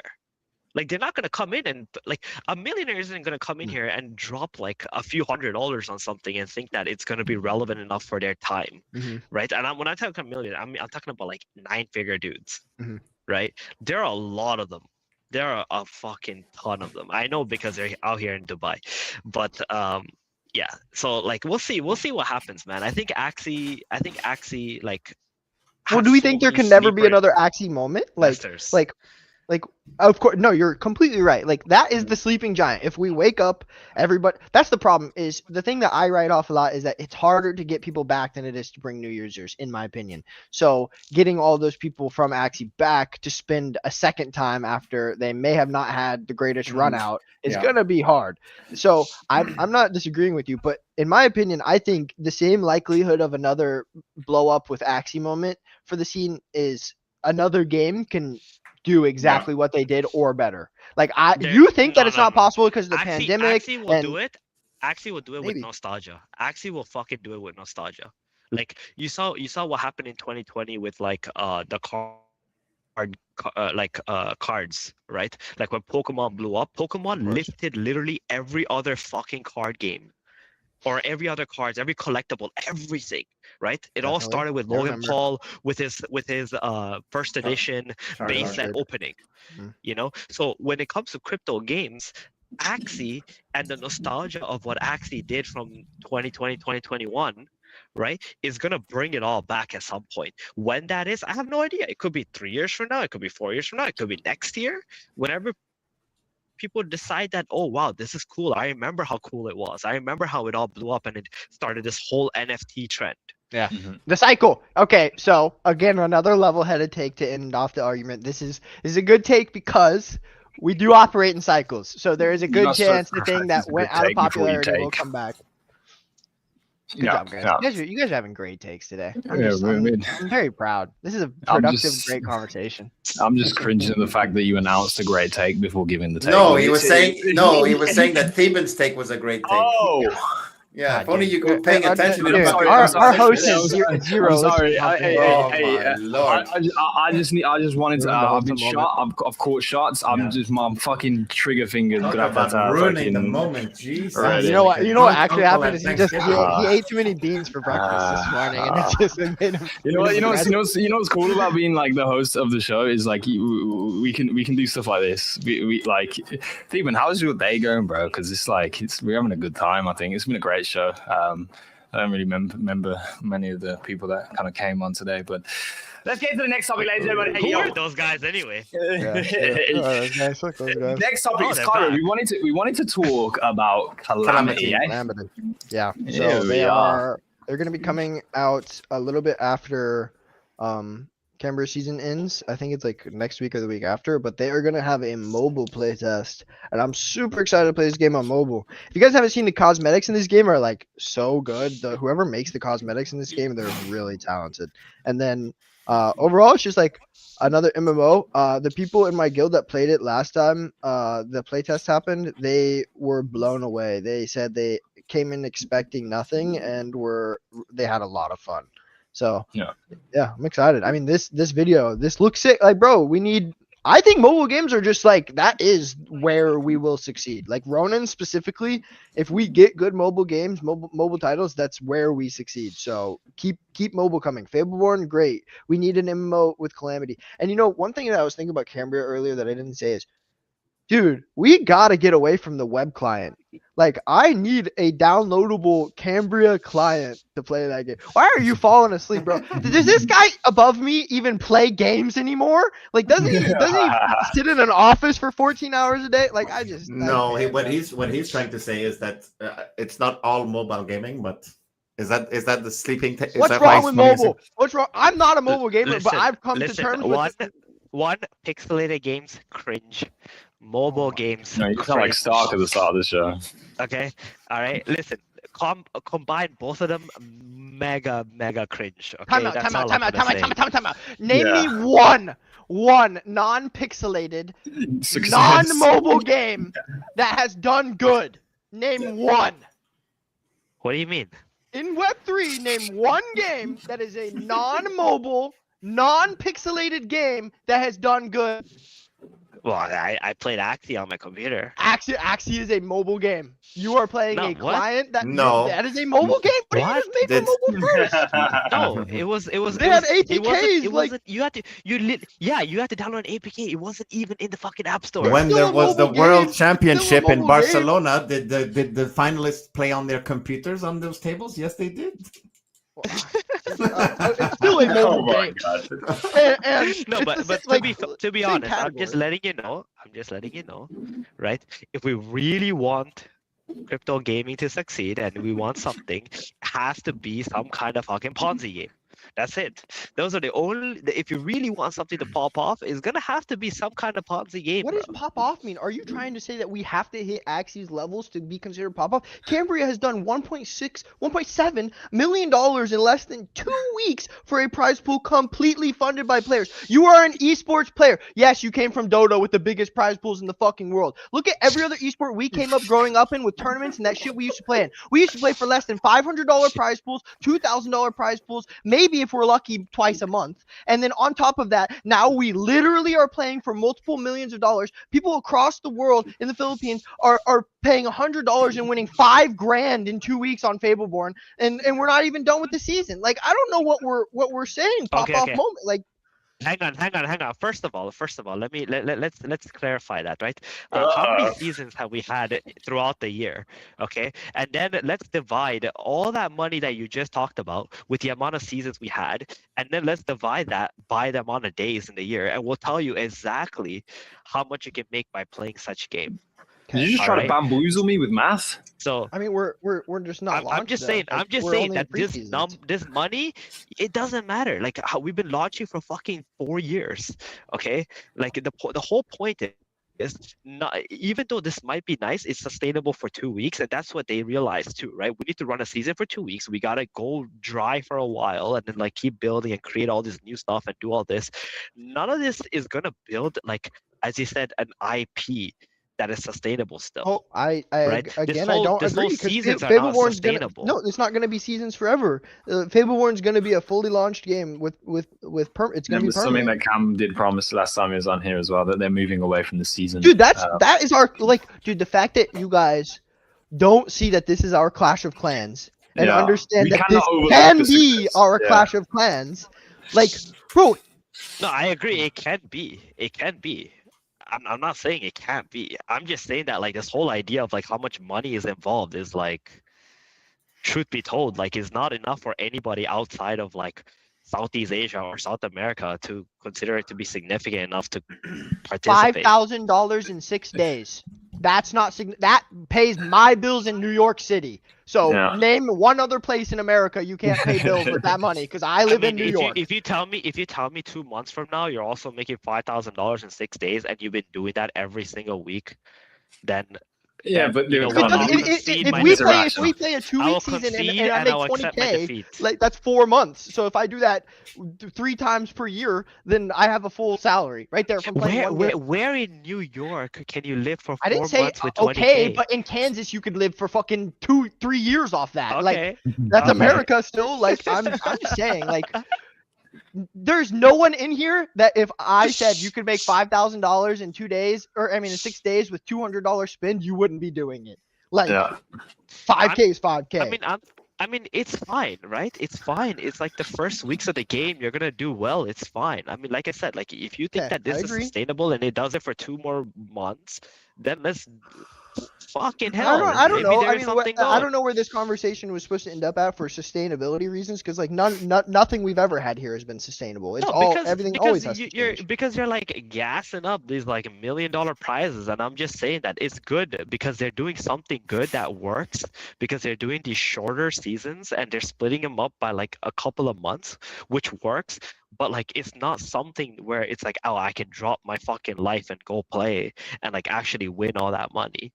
You know, I don't know. I think those times are over. I don't think they're gonna ever come back unless it's like still, you know, Dota. Wait, are you saying League, you're saying esports CS:GO. in general? You can't. There's not specific games that you're gonna be able to draw like that is your specific competing game for. Web3 anymore. The last time that's ever happened was Axie, and it was actually the most sustainable for almost 2.5 years. Well, you know why that is the case is because there shouldn't be esports here. like we don't have games that are esports ready. Like we haven't. Even Axie wasn't. So like we made it a scene because it was the best thing that we could make work. But like esports aren't made for any of these games yet. Like nothing is developed enough. So yeah, in the short term, there's nothing that you can drop your life for and become an esports competitor in Web3. Like sure. Yeah, I think the strength in the point that Cairo was making here is that the fact that in comparison to even mainstream games right now, like these prize pools that are being spun up from the games in our network are tremendous. Like these are massive. If I showed this prize pool to a Web2 conglomerate like an esports org, and I was like, guys, these guys are spending $200 per person, and they're looking to take home $50,000 this season. And like, you think they don't see a $2 million prize pool that's spun up completely by the community? They want to do that for free. They want to do that for free. If you show it to a Web2 guy, they want to be like, why can't I play for free and accomplish that? That's what they will ask. You know, I mean, actually, the $200 entry is actually a deterrent for them, but it's not sustainable, right? The thing is, like, that's why you have the. It's not sustainable. It's like poker. It's risk to earn. Like that's what's sustainable about these models. Exactly. That's exactly why we're gonna continue to be smaller, but that's okay because there's gonna be like a market built around. Wait, I need you to explain why it would make us smaller, because poker's grown year over year for like the past 20 years. Yeah, but where was it 20 years ago? Small, very small. Exactly. That's what I mean. It's going to be like that, and it's going to have to grow slowly year over year. Okay. Because gamers, actually, to be honest, gamers are not even as rich as you think they are. Like 99% of gamers usually don't even want to spend money on the games. It's always coming from the 1%ers, right? So like when you create these games where you can actually make money, you're going to create like a small niche group of people who are going to want to come and play. Because in any game where it's skill oriented, eventually all the fun to play players are kind of gonna die off. Of course, I've experienced it in every FPS game I've ever played. Yeah, that happened, and that happens with poker too, right? In poker, actually, most of the professionals, they don't make money off each other. They make money off of the fishes that come and go every single day, right? That money is the one that rotates around back into their own pockets. So it's good to have to come to a point where games in Web3 are going to be the same exact way, because there's an entry fee to play in all these games, right? You need to own some fancy NFTs and so on and so on. So the whole idea of like these prize pools, it's nice to like engage and get people from the beginning, but how are you going to make it actually sustainable is that you need to grow with like a very small amount of players who want to keep playing the game, and then you got to keep going from there, and then other people from the outside are going to have to think that, oh, that game is pretty fun, let me go try it out, right? Lose their money, and then like you need a constant flow of I'm new just people saying, coming in. I do not disagree with a single thing you said, but when you look at, I'm just gonna go back to Clash. When you look at Clash, everybody and their mother downloaded that game and they bought gems, and they weren't Yeah. making money off of it. They weren't looking to compete. They were just playing and spending, and that is the Yep. beauty of mobile games. Is people will do that. Is people will do the Apple Pay with 2 clicks because it helps them progress, and they get the dopamine hit. And that $5, they don't care if they never see that again. And that $5 funds the prize pools. And all my entire point of this entire conversation was we have taken the beautiful thing, which is community funded prize pools for events, and it used to be strictly just esports events, but now it's just live op events in game. We're taking community funded prize pools, and then you can go and compete for that, and that keeps the game very interesting. Can I be third time right and better than a broken clock, please? Because I think what Cairo's actually bullish on and enthusiastic about now is actually it's a ratio thing. It's the fact that we've proven in the small market that the ratio of community spend as an entry fee is actually proving a profit for some people in that degree of 200 spend 5,000 winning, right? And mobile gaming gives the majority accessibility in global terms of gamers and people who are going to play a game. The game is very similar to Clash of Clans, which is a proven model that has been very, very popular. If we hit popularity scales or the spectrum of popularity that Clash has hit, then that consider the ratio is fucking crazy. And the sustainability argument then becomes true, because if the one side of the ratio of spend in just grows, then the profit out also grows equivalent to that. So there, Shake your head no. Tell us why. Tell us why you shake your head no. Yeah, because you're thinking too much in this small little circle that we're inside of, right? The real problem to our actual game and why we can't grow is because, first of all, we actually can't get on the fucking App Store. We're on the App Store! We're on the App Store! Hold on. Not all games are on the App Store. What games are actually on the App Store right now? Fableborn, and that's what we're talking about. We're referencing right now. Are we okay, whatever, right? I'm talking about all these other games that we're talking about too, like what is it called? Calamity? Bro saw one pixel game and just got pissed. Sorry, not Calamity. Cambria? Yeah, Cambria. Okay, all right. I think some game like Cambria, I feel like it can really blow up, and with the concept that what you're talking about too. But instead of putting $1 million into like prize pool, I would have actually loved to see them put that into marketing through the App Store, right? Because if we really want these games to grow, we can't play. What do you mean? Why wouldn't they have people to play the game for the prize pool? So why would they? The prize pool isn't funded by the team; it's funded by the players. Like they're not going to take player-funded prize pool and use that for marketing spend. Like what? No. I mean, you can still have player-funded prize pool. You don't have to have all of it into the fucking prize pool. You understand? Like if let's say they had like 500K prize pool, right? Okay. Or like 600K prize pool, and you had like $1 million towards marketing, right? Through the Play Store or whatever, or the Apple Store or whatever, right? You might be able to increase your player base by like multiple X's. You'll also burn about 80% of your current players. Yeah. And honestly, it doesn't matter, because the thing is that's how no one ever hire this man at a game. If I see you hire him in for a game, I am dumping every asset. Every asset, I'm dumping him. Carol, don't hire him Carol, for a... Listen. That hurt me to say. I want you to get hired. This to anybody. Carol, listen. I've never said this to a single game in my entire life that I've worked with. Okay, but in the last 2 months, my eyes have been completely opened to like what the fuck is going on here. I think everybody here is just fucking circle jerking in the same community with the same people for 4 fucking years, and the same money is rotating around and it's just dwindling away and away because it just gets farmed by fucking botters and useless people. Okay? And then it just gets siphoned out. There's no fresh capital that has come into this industry for like almost When since you say actually industry, March are you talking last Ronin or are year. you talking I'm talking Ronin? about Web3. I'm talking about Web3. You're Period. wrong. You're wrong. Okay, I'm Web3 The gaming. market cap, Period. the market cap for crypto Web3 has game. gone up. You're telling me Web3 gaming market cap has gone up? No, I said the entire market cap of crypto has gone up. We broke all-time highs. I'm talking about Web3 gaming. I'm talking about Web3 fucking gaming. I don't know what that. I don't know what that means. I don't know. What do you mean? know What that means? Anything, every game, accumulate every fucking token that exists in this industry. Okay. Okay. Take Ronin, take every fucking Okay, chain or okay, whatever gaming okay, chain there is, okay. and put it together. Okay? Okay. Not only has the market cap decreased, but also the people that are in here has decreased. Okay. People have not taken a different type of marketing approach to try to get people. What are you talking about? So we're in a crypto gaming bear market. We definitely are. We haven't had good products that have been out to be able to cause catalysts. We're on a different phase. And if it's not obvious already, all these like high price pool, events and all this shit doesn't amount to anything either. We've already seen that. We have not seen that. We have not seen that. What the fuck are you talking about? For just Axie? Apron had a $1 million Guild Wars tournament. It didn't amount to anything. It just went straight to fucking zero. Okay, Axie had fucking multiple hundreds of $1,000 tournaments too. It didn't amount to anything. They did not put money into marketing into the Web2 crowd or any other sources. Okay, they did not try to even accumulate any other people from outside of this little bubble that we're inside of. Same thing with Apron.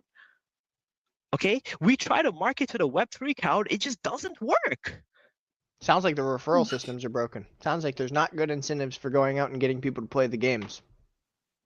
That's what it sounds like. The games are not sticky enough to retain the users that or might even be entice them. Maybe there's no incentive to go and talk to your friends about it, because there used to be incentive to tell your friends. You used to have incentive to go and talk to your friends and family about these games. Now you don't. So we're in of course, all of this is going to seem like shit lately, and that things are dwindling or not growing because we are in the post-mortem of the insane boom of Axie still. Like, we still need a resurgence of the industry to what are you talking about? We had a resurgence. Of what? We had a fucking resurgence. Of what? In 2024, we had a resurgence. Every single fucking crypto game got millions and millions of dollars pumped into it. What are you talking about? When Ron was at $4, every fucking I don't think I was alive during that. Honestly, I don't remember $4 Ron. I don't remember $4 Ron. If we're being honest, it's just that's not even a period in my life. Like, how are we still blaming Axie for what's going on when we had 2024? We're not blaming Axie. We're saying Axie was such a massive success that everything since is obviously not gonna look as impressive. Like, duh. Guys, do you remember when APRS came out at $2? It had like $400 million market cap. Pretty sure Orangey was like a big investor in that and round tripped everything. If I remember correctly, that was like the last gaming token he ever bought. I'm just saying, like, that's how crazy 2024 bull market on gaming was.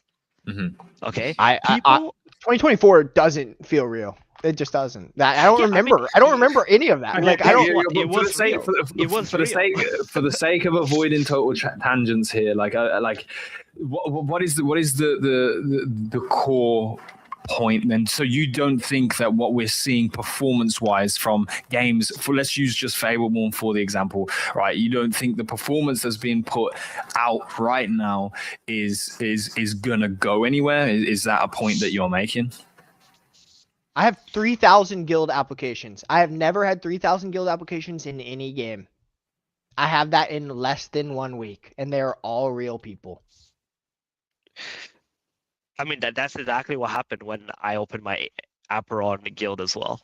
Like 3,000? That's insane, I mean, bro. not 3,000, but there were thousands. There were thousands of people who wanted planets. I'm not saying that Fable War is a guaranteed hit. Like, it could pull an Aperon and go into the dirt. Like, bro, if I said this when we were in the Fable War segment, there's a lot of stuff that isn't going well. Like, they need to fix things, and if they don't, if Power was doing bad, this could be a completely different conversation. Like, if Power was not at 26 cents or whatever it's at right now, and it was a straight down chart, everyone's opinion would be completely different. Like, that's just the reality of the situation. Yeah. But look at that thing. Whew. Too expensive. I can't even buy it. Yeah, but okay, to be honest, going back it to that looks point. pretty good.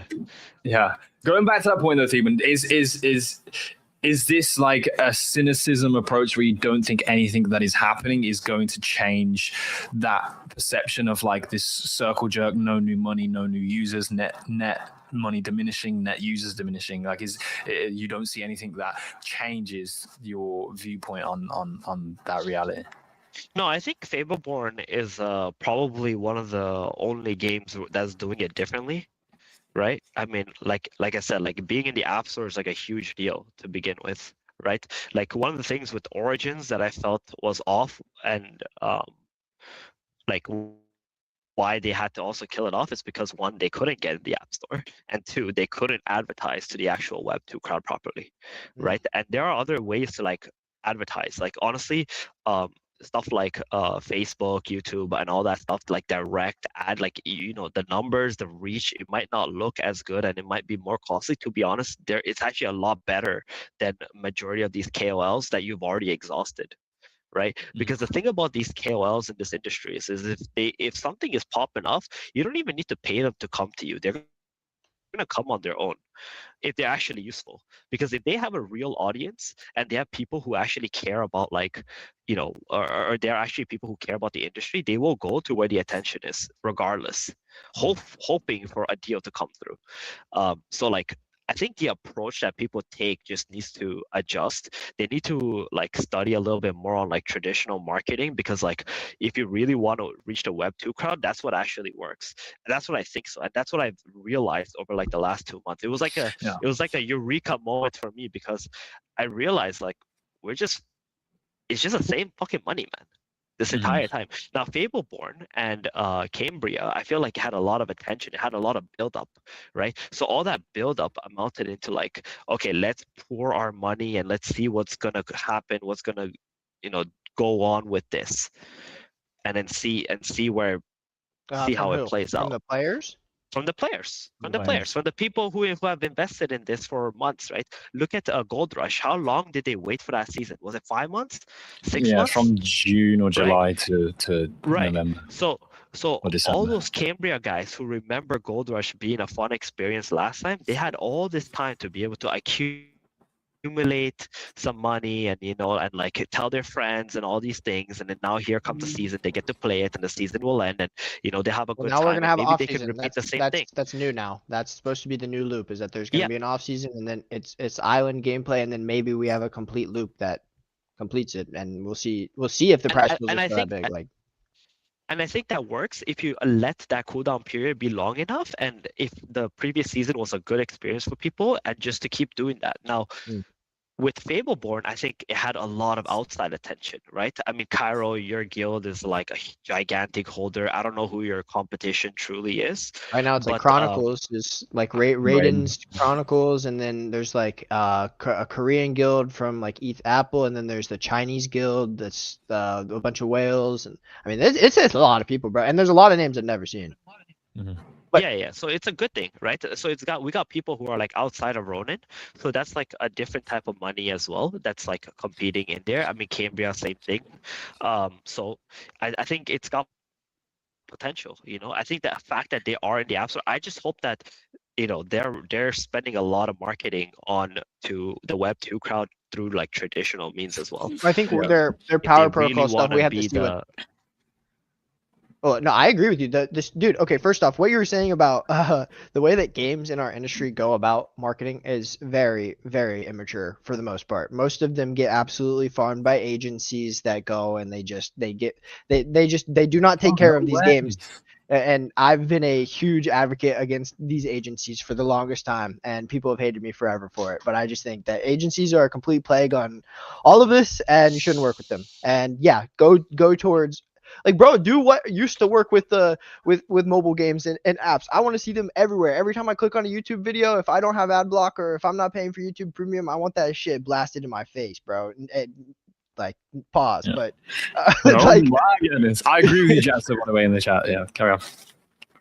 Nah, so I mean, like, I agree with a lot of what you're saying.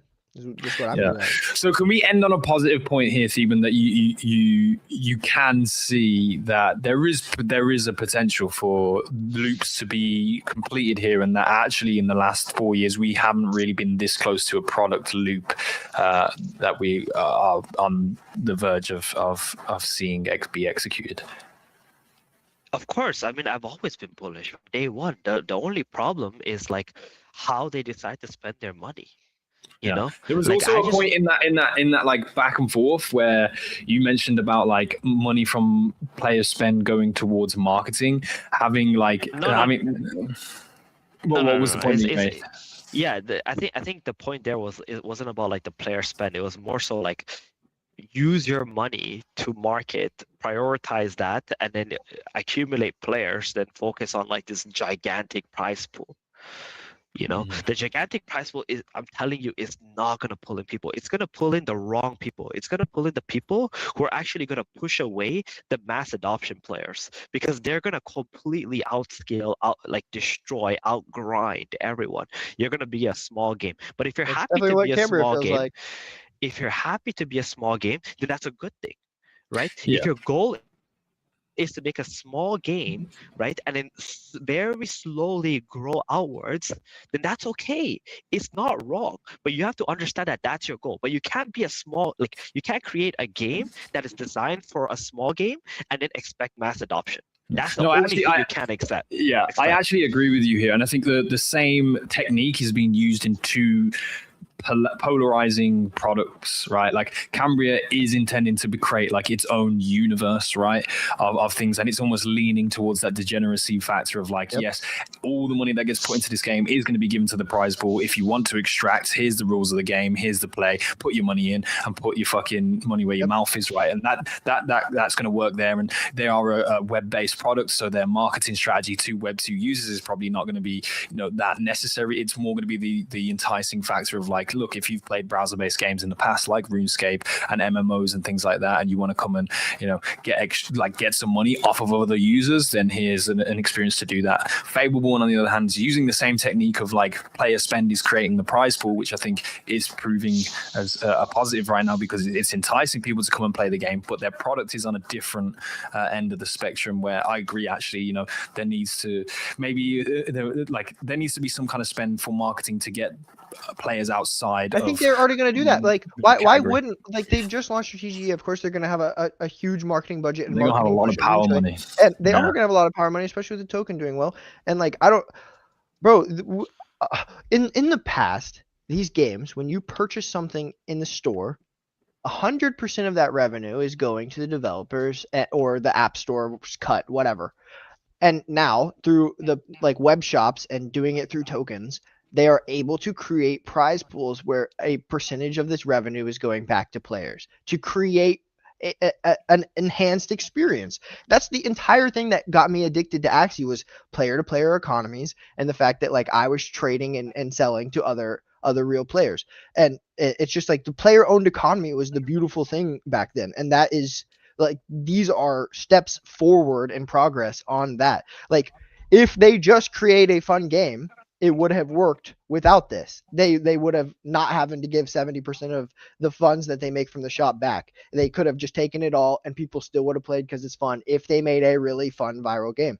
But now, if they do that and this works, the players get rewarded in droves. Like, you get a shit ton back just for being part of the game. So in my POV, this is a step forward. Like, these prize pools, you say it's unsustainable, but in my opinion, we're moving forward in gaming through having better player and economies. I'm telling you, the player economy, that's great. The prize pools is sus because dude, I was a guy who went around and farmed these fucking games. Sure. Okay. Because it was easy money. Okay. Right. I'm telling you, the outcome of that is not going to be good. You're saying tokens going to get dumped by the farmers. No. Not it's not. They don't even. It's not even have to be tokens, bro. These guys pay out in USD. Some of these games. Well, I mean, we're talking about paid out in USD. There was no. We're talking about Fableborn specifically. It's all tokens. Like, it's. No, I get it. The whole point is they have a limited budget. Okay, when they run $1 million tournament, you don't know what percentage of their budget they're allocating towards this event. That's why I say it's unsustainable, because they need to get that $1 million somewhere else. Okay, the whole point of this is like, I prefer nowadays that they use that money to actually advertise through. Wait, am I blasted? Are you traditional are you misunderstanding that these are funded by the players? It's not the team. The Okay, team but- does not put $1 into these prize pools. Not a single dollar. Are you kidding me? Are you kidding me? I'm asking because I'm like, what you're saying is they this should be. basis needs to be understood. It does for us to go forward on this. So you're telling me that I show up, I put $10, and it goes straight into a prize pool? What kind of magic fuckery you think is happening here? Are you? The money just goes here and goes right into there. No, what are you talking about? Steven, it's actually the web app. That's what it does. It's a the prize smart contract. That's what this entire tech is. You buy from the web shop, you literally click refresh on the prize pool, and the prize, the power number goes up. So like, I don't know what we're saying here. Number go up, bro. Oh my god. Bro, no, Steven, because if you're understanding right now that like that's like a being falsified, yeah. If you think like that's actually falsified right now, like we got it. Like I don't want to be incorrect on the basis, but that's actually what's fucking happening. Like that's the net driver of this prize pool. That is not a business model. That is not a business model. What are you talking about? Bro, Carol, go off, pop off. I don't care, but like you're not right on this. In-app purchases go to the team. So if you purchase from the Power Web Shop, which is on their website, it goes directly to the prize pool. If you purchase in-app from the App Store, like with your Apple Pay, that goes to the team. So that is their business model. They make revenue through that, and then there's also revenue through the entire Power protocol that they're running, which isn't just going to be Fableborn. And by the way, I wanted to mention, this is completely off topic, but I'm pretty sure they're announcing like there's a new announcement. Yeah, there's a new. And I'm pretty sure. I'm just putting the guess out there. I'm pretty sure it's Fruit Ninja. I'm guessing Fruit Ninja. That's my guess. So just so we can have that for reference in case I'm wrong or right later. But yeah, so what you're seeing on the screen is the Power in OpenSea. By the way, I just want to put that out there. Power token is also plugged into OpenSea today. You can pay and buy things on OpenSea. What you're seeing on the screen is the Power web shop that is denominated in Power tokens. This is auto updating with the price of Power. So if Power spikes, the price of diamonds will go down in Power number. If it goes down, the price of diamonds will go up in Power number. When you make a purchase on here, you can go to the Guilds tab on this, and it will show the prize pool at the top. Please click the Guilds tab. Whoever's running. Okay, thank you. And you can see the prize power pool at the top of the screen, which when you purchase something and click refresh, that automatically updates the same second you click buy. So that's not sustainable. It's not a business model. They're making 30% of every freaking purchase there, and they're getting in-app purchases, and 70% is going back into a player-owned economy, which is why we love Web3 games. So. And this is nothing that like Aperon hasn't already done. Who the fuck is Aperon? Who cares? Who the fuck is Aperon? They're dead, what do bro. you mean? I'm sorry if they're not actually dead, but they're like I haven't heard that. Like you're talking about your own PTSD and biases. This is a real good game that people are playing. Like and it's a new shiny toy. Like it's completely different than thing. They said the same thing. I'm just saying, bro. You're traumatizing. I understand it, and you need to cover your bags. I get it. I have said many times I am biased, but why would you say this is bags? You need to cover your 80 players in your top 100 rank. It's so awesome to hear you say this. This is after way learning too biased. This is way too biased. After learning your entire argument was based on a complete falsity, it's so hilarious to hear you say this shit because you can't cope with the fact that you were wrong. It's okay. I get it. It's hard to admit you're wrong. I get it. It's hard. Okay. But bro, you tried to say it's unsustainable because you think the team is spending their money on stupid shit. The team isn't spending $1 on us. Like we're paying them. Like I just don't. Ladies and gentlemen, we'll be right back.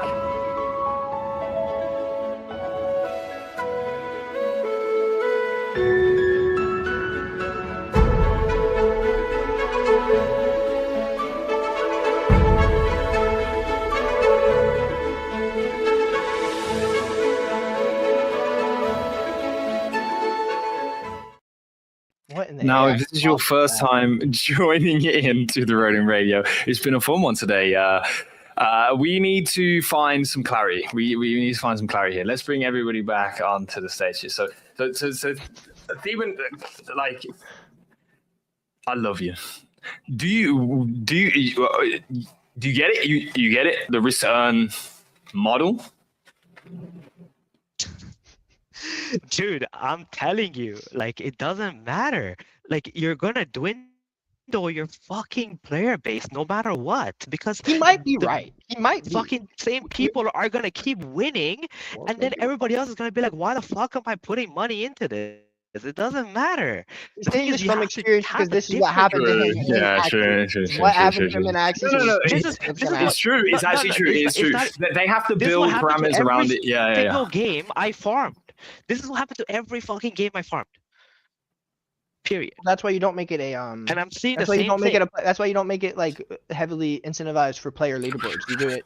You do Yeah. it through like What the game has to conglomerate. do, what the game has to do here is like, so the game like can be played multiple ways, right? And they need to create that infrastructure so that this isn't just a game that people only play for that prize pool. Like the prize Right. pool isn't the only thing that people come here for. That is, I agree with you, like 100% even, because that will happen. You'll get through this season and people will be burnt. They'll be net negative. They'll be like, why am I putting money into this? And they won't put the money in next season, which means prize pool essentially, if that was just a constant, would be net down the next season that comes around, right? That's understood. We understand that. That's for sure. And I agree with you. So that some of this revenue that is happening, the 30% that comes from the transaction and then the app store purchases, that revenue has to be fueling. And then if you add into addition here the support that's coming from Power Protocol, it has to be fueling the expansion of the experience that the game is presenting so that there is more incentives to continue to drive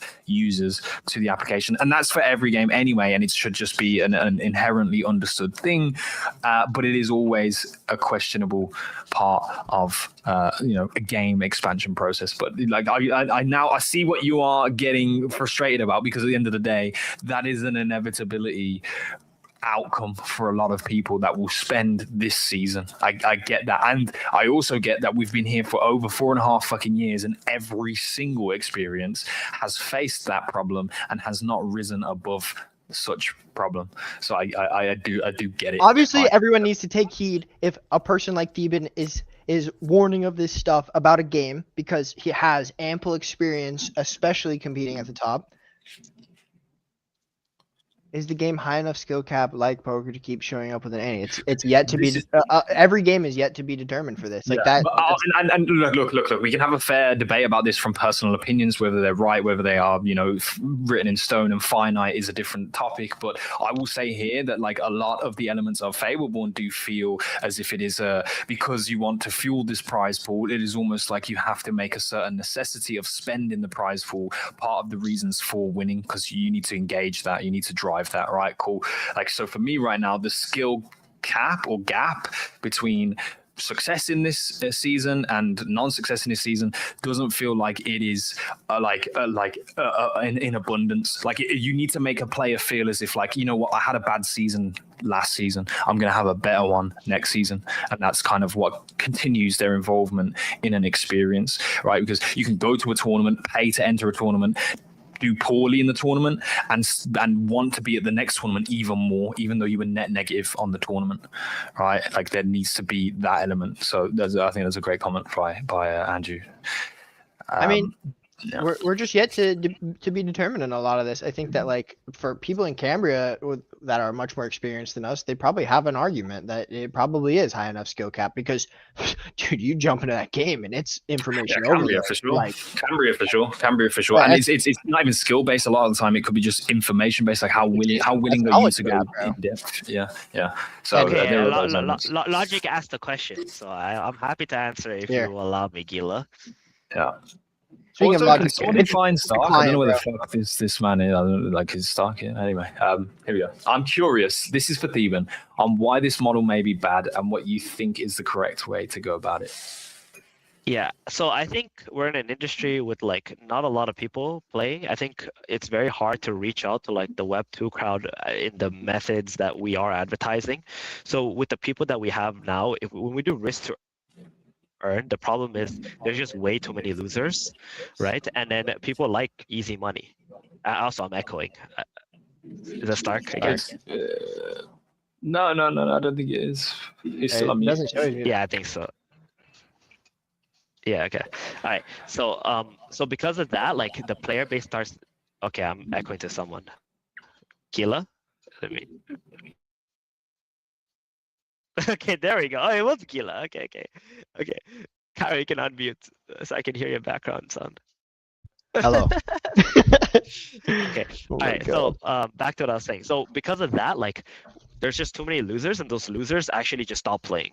Like they're just not gonna come back unless there's like something for them to do, right? Where like the losers funnel some resources to like the winners, and then like, but then if that happens, then the winners get a little bit less, and so on and so on.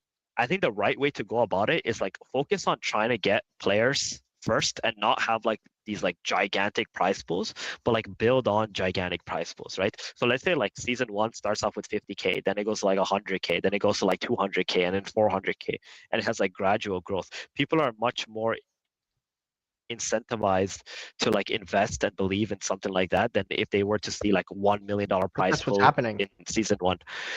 No. That's not what's happening at all. That's exactly what's happening. What are you talking about? The Cambria How? prize pool doesn't start at a specified like base. No, I'm talking about season after season. I'm not talking about it one season. I'm not talking about growth of like 100K to like 200K to 400K to 1 million by the end of the season. I'm talking about season after. Like I want first season to be like 200K. You know what I mean? Then the second season we go to like 400K, right, where it has a gradual growth. Because what happens is as soon as you reach like a peak of like $2 million, the following season, if it doesn't break it, people's like expectations get shattered, right? And then you start thinking like, oh, this game is falling off, oh, people are losing interest, and then you're already on the decline, you're already on the right side of like this. And that's like actually extremely bad. We've seen that with Dota. Dota had that with like fucking TIs that went from like 5 million, 10 million, 20 million, $40 million Well, there's got to be a way to grow the TIs, prize and during then- the seasons. Otherwise, there won't be any incentivized spend. Like you have to incentivize. Yeah, spending, it's fine. So there's a very good way to do this and very good way to do this naturally, right? You can have like risk to earn elements in your game. You can have ways like, you know, people can gamble and whatever, right? But I prefer prize monies to grow through other means than like, you know, something like, for example, we have skins, right? When you have like a battle pass, and a battle pass is like has like a bunch, like everything that's like skins, and let's say you put like 75% of that battle pass into the prize money, that's different because those were spent by people who just want to spend on the game without a return, right? Because a skin doesn't actually give any kind of value into the game apart from a cosmetic, right, for you to wear. So that prize pool being increased in that way is like infinitely better because it didn't influence the game in any way. Okay, so obviously for traditional games, this makes a lot of sense because the skins and the assets in the game are completely controlled by the central entity. But for something like Cambria specifically, like these aren't controlled by Cambria. Cambria doesn't like it's supposed to be a player-owned system in the future. Like Cambria cores will generate shards to create skins, and those people who own those cores will then like they own the skins that they trade peer to peer, and it's like then there's no like central place where someone's purchasing something. I mean, I guess a skin doesn't have to be the thing. It can be anything that you're saying. It can be purchased from a shop that's then used for revenue for prize pool. But I think this is a case-by-case basis where on a lot of these games, assets are going to be owned by the players already. So you can't use those revenue models like for. No, of course you can. Of course, it could be a freaking pet. It could be like some flying pig that follows you around. My Cambria companions are minted by my cores. Cores make skins and companions. And that's the okay. point. But listen. These games, right, especially the players, will be happy to have a special edition skin that can't be made through these cores or all these things if it meant that it's going to help the growth of the game. Okay, because you can create something just for some special event, right? And people can buy it if they want to, and that money can then go towards right, can go towards this prize pool. And if that prize pool never reaches $1 million, but it reached 100 grand or 200 grand, that is extremely organic and sustainable. That Okay, all sounds and great, there but and as there a won't be holder, then losers, you're and there you're won't be taking value. losers. No, there There are. will literally be no The losers. core. If we're talking Cambria specifically in that scenario, if you're selling a limited edition skin, I am losing value as a core holder where I'm supposed to generate these things for the game's economy. I am supposed to be the merchant of these things because that's what I bought the factory NFTs for. You would be directly taking away from the value that they're supposed to receive. Yes, but is that okay. net value taken away at the positive of the growth? They decided that a long time ago when they made the cores. Like that's the point. So first of all, one, if that's a flawed concept, then that's a flawed concept because of the cores or whatever being created. Secondly, it's okay. You know why? Because naturally the cores will continue to generate all these things, but if the game grows, they will get more value back from the course because of the growth of the game. Okay, I hear you, and I'm not saying that I wouldn't agree. I wouldn't disagree to that, but I'm just saying you're directly taking value. Let me put it this way. Let me put it this way. It's like you own a house, right? And the government decides to build more housing for people. Does that decrease the value of your house, or does it increase the value of your house because more people are actually going to move in here and more money will be circulating within your fucking city? Yeah. I'm the only person selling Pokemon cards, and I'm making bank. And then the government says, "Hey, we just printed a fucking billion Pokemon cards, and we're gonna sell them." You don't think that takes away from me? Like, no, it won't. You won't. You know why? Because the government is printing fucking Pokemon cards. They're like, holy fuck, the American government is getting involved in Pokemon. Let's go fucking buy the useful Pokemon cards, which is gonna be the OG shit that you already hold. I don't. What are you talking about? Pokemon would literally 100x in value if the American government is like, yo, we're gonna print Pokemon cards. It was a bad analogy, but what we're saying here is like essentially, I don't think it's a zero-sum game though. Like someone has to lose, like in that scenario, to give the revenue to the prize pool for the players. What I think Theban's trying to say here is that is the net loss that somebody has to take. Like, you're saying the end justifies the means. I get it. I don't know. Like if you're coming to me as a holder, it's just different game by game is what I'm saying. Because if you go to Cambria, this is a completely different question. If you go to all these other games, it's a completely different. Like if they made a Mark of the Zeal skin in Fableborn tomorrow, and I could go and buy that, and then that funds part of the prize pool for the guild season, that's fucking dope. And I would love to spend on that to add to the prize pool. But if it's like it's just different game by game is what I'm getting at. So it's tough because obviously Theban is he's proposing a model that has been proven to work in every traditional Web 2 game where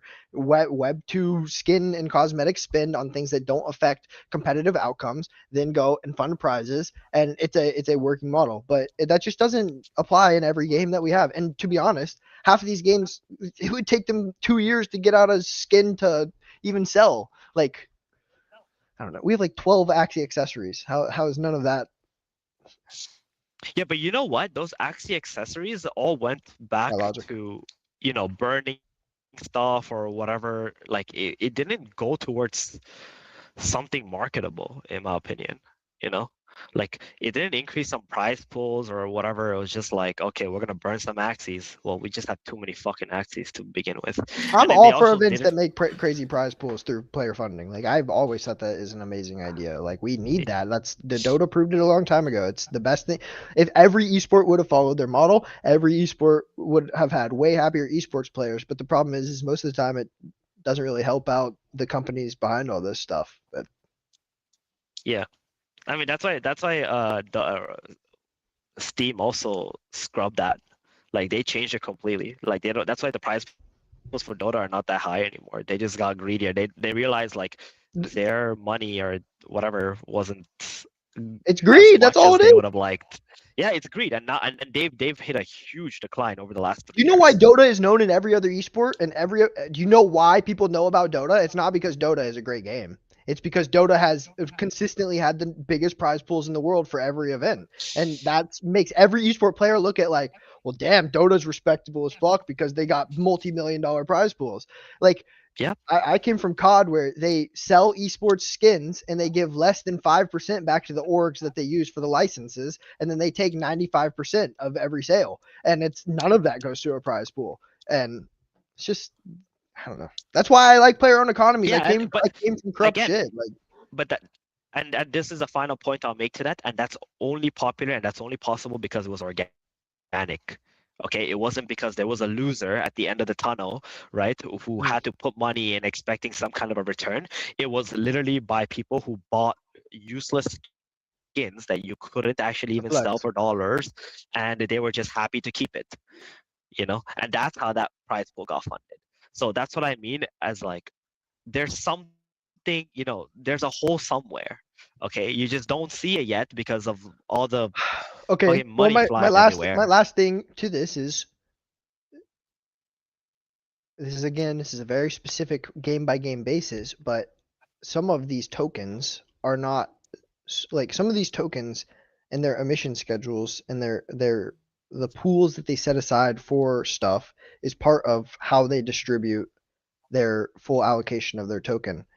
And like this is just a distribution method. It's like you play the games and you get ownership over part of the economy, and that didn't happen before. So part of this, like in every game, part of these prizes could be coming from just future TGEs or TGEs that have happened, and like that's how stuff is getting funded is through those tokens. Like what, I don't know. I guess I kind of forgot my point in the middle of that, but it was more so just saying that like we have a mission. Like what's wrong with these tokens or being emitted to these players as just part of like the way that they distribute? Because like that's what Axie did. It was just their ecosystem rewards were a way to distribute AXS, and that was to put ownership into players' hands. And like that was the whole vision, was players' own governance and the economy. And I don't know, like are you saying like we shouldn't be doing that kind of stuff and it should just be sustainable prize pool Probably methods? a Or bad like example, right? Because you know AXS is down like 99%.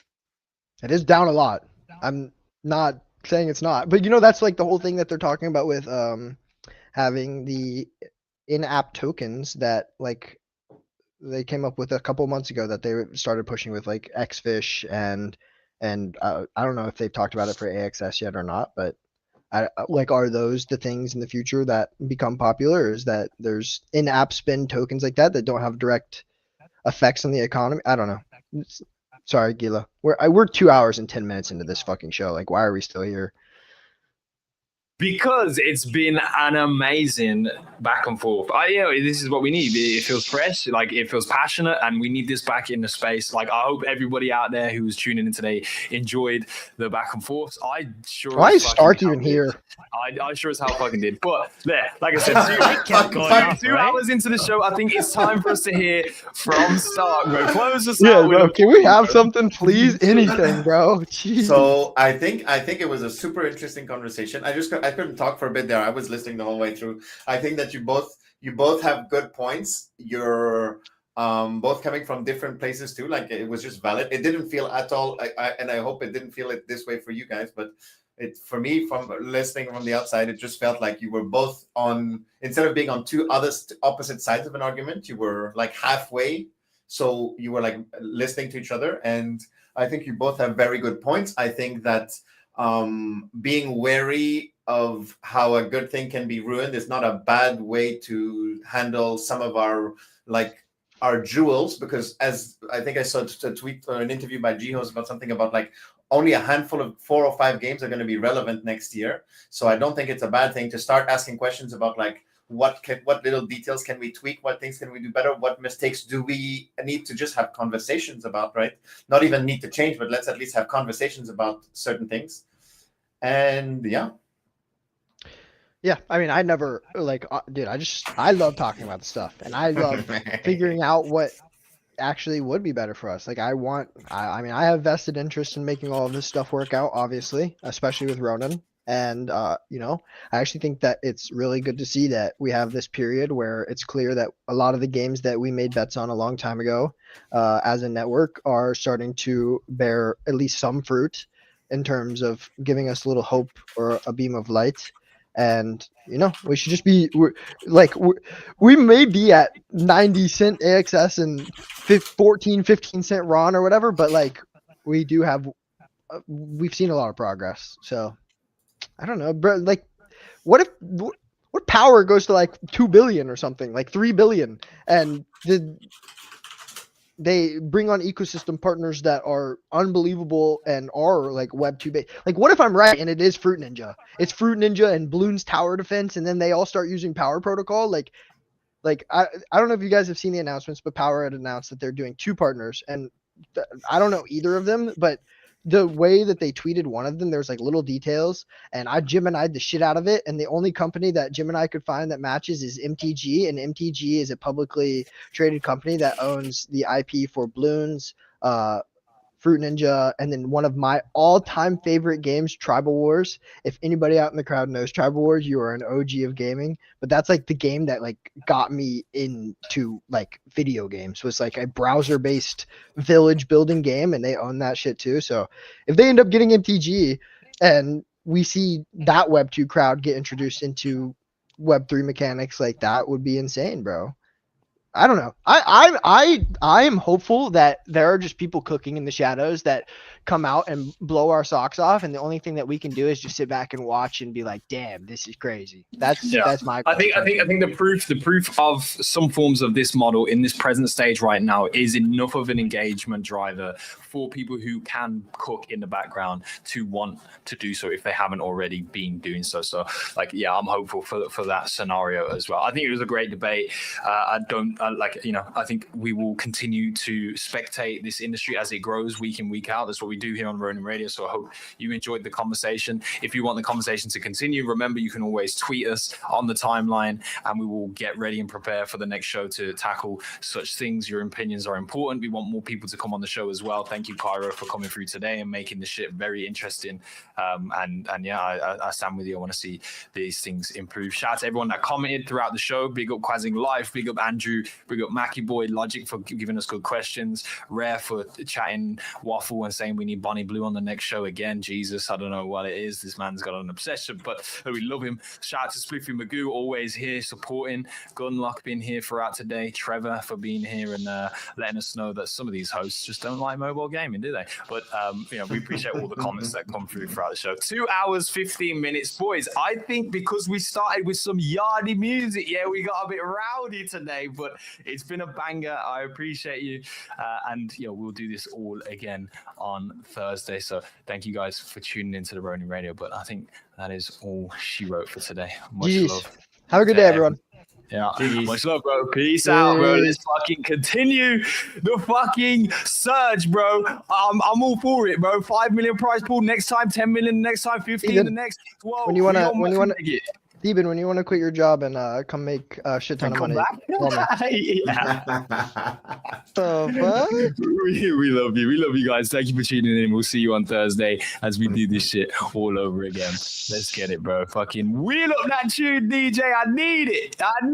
Yeah, it's gonna be a mad thing when we get active. I shall have us. Sound like the military leather burst. With him, I got hell of us. It's gonna be a mad thing when we get active. I shall have us. Sound like the military leather burst. With him, I got hell of us. We love that. Pull up that. Pull up that. Run that again, rude boy. Pull up that. Oh, yes. And if you enjoyed today's show, make sure you're following the Ronin Radio on X and subscribe to our YouTube channel, ladies and gentlemen. We'll be back on Thursday. Let's go. They're gonna get out of and try now. That's part of the plan. Original Dan. There's only one Mr. Sandman from both of them and latent. Some can't understand how to say pattern and slang. Wanna follow and be like me. Followers pay through, won't ever land. And I loved the back and forth today, bro. If you think you can come and test your might here on the Ronin Radio, by all means, we welcome any community guests with a strong favoritism. We like it, bro. Give us the community, give us the debates. Let's fucking send it, bro. Thursday, tune back in. The rebels them are getting excited. That's how we like it, no compromising. The boy them say they wanna stop man fighting. Rise up the levels on a hype thing. The rebels them are getting excited. That's how we like it, no compromising. The boy them say they wanna stop man. Mad thing when they get active, I shall have us. Sound like the military leather burst. With him, I got hell of us. We just gonna be a mad thing when they get active, I shall have us. Sound like the military military leather burst. With him, you know I got hella burst. Yo, we love that. Pull up that. Pull up that.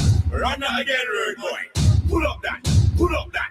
Run that again, road boy. Man thing when me get active, I shall have a sound like the military leather burst. Rhythm, you know I got hella. Isn't it? You know my thing, road boy.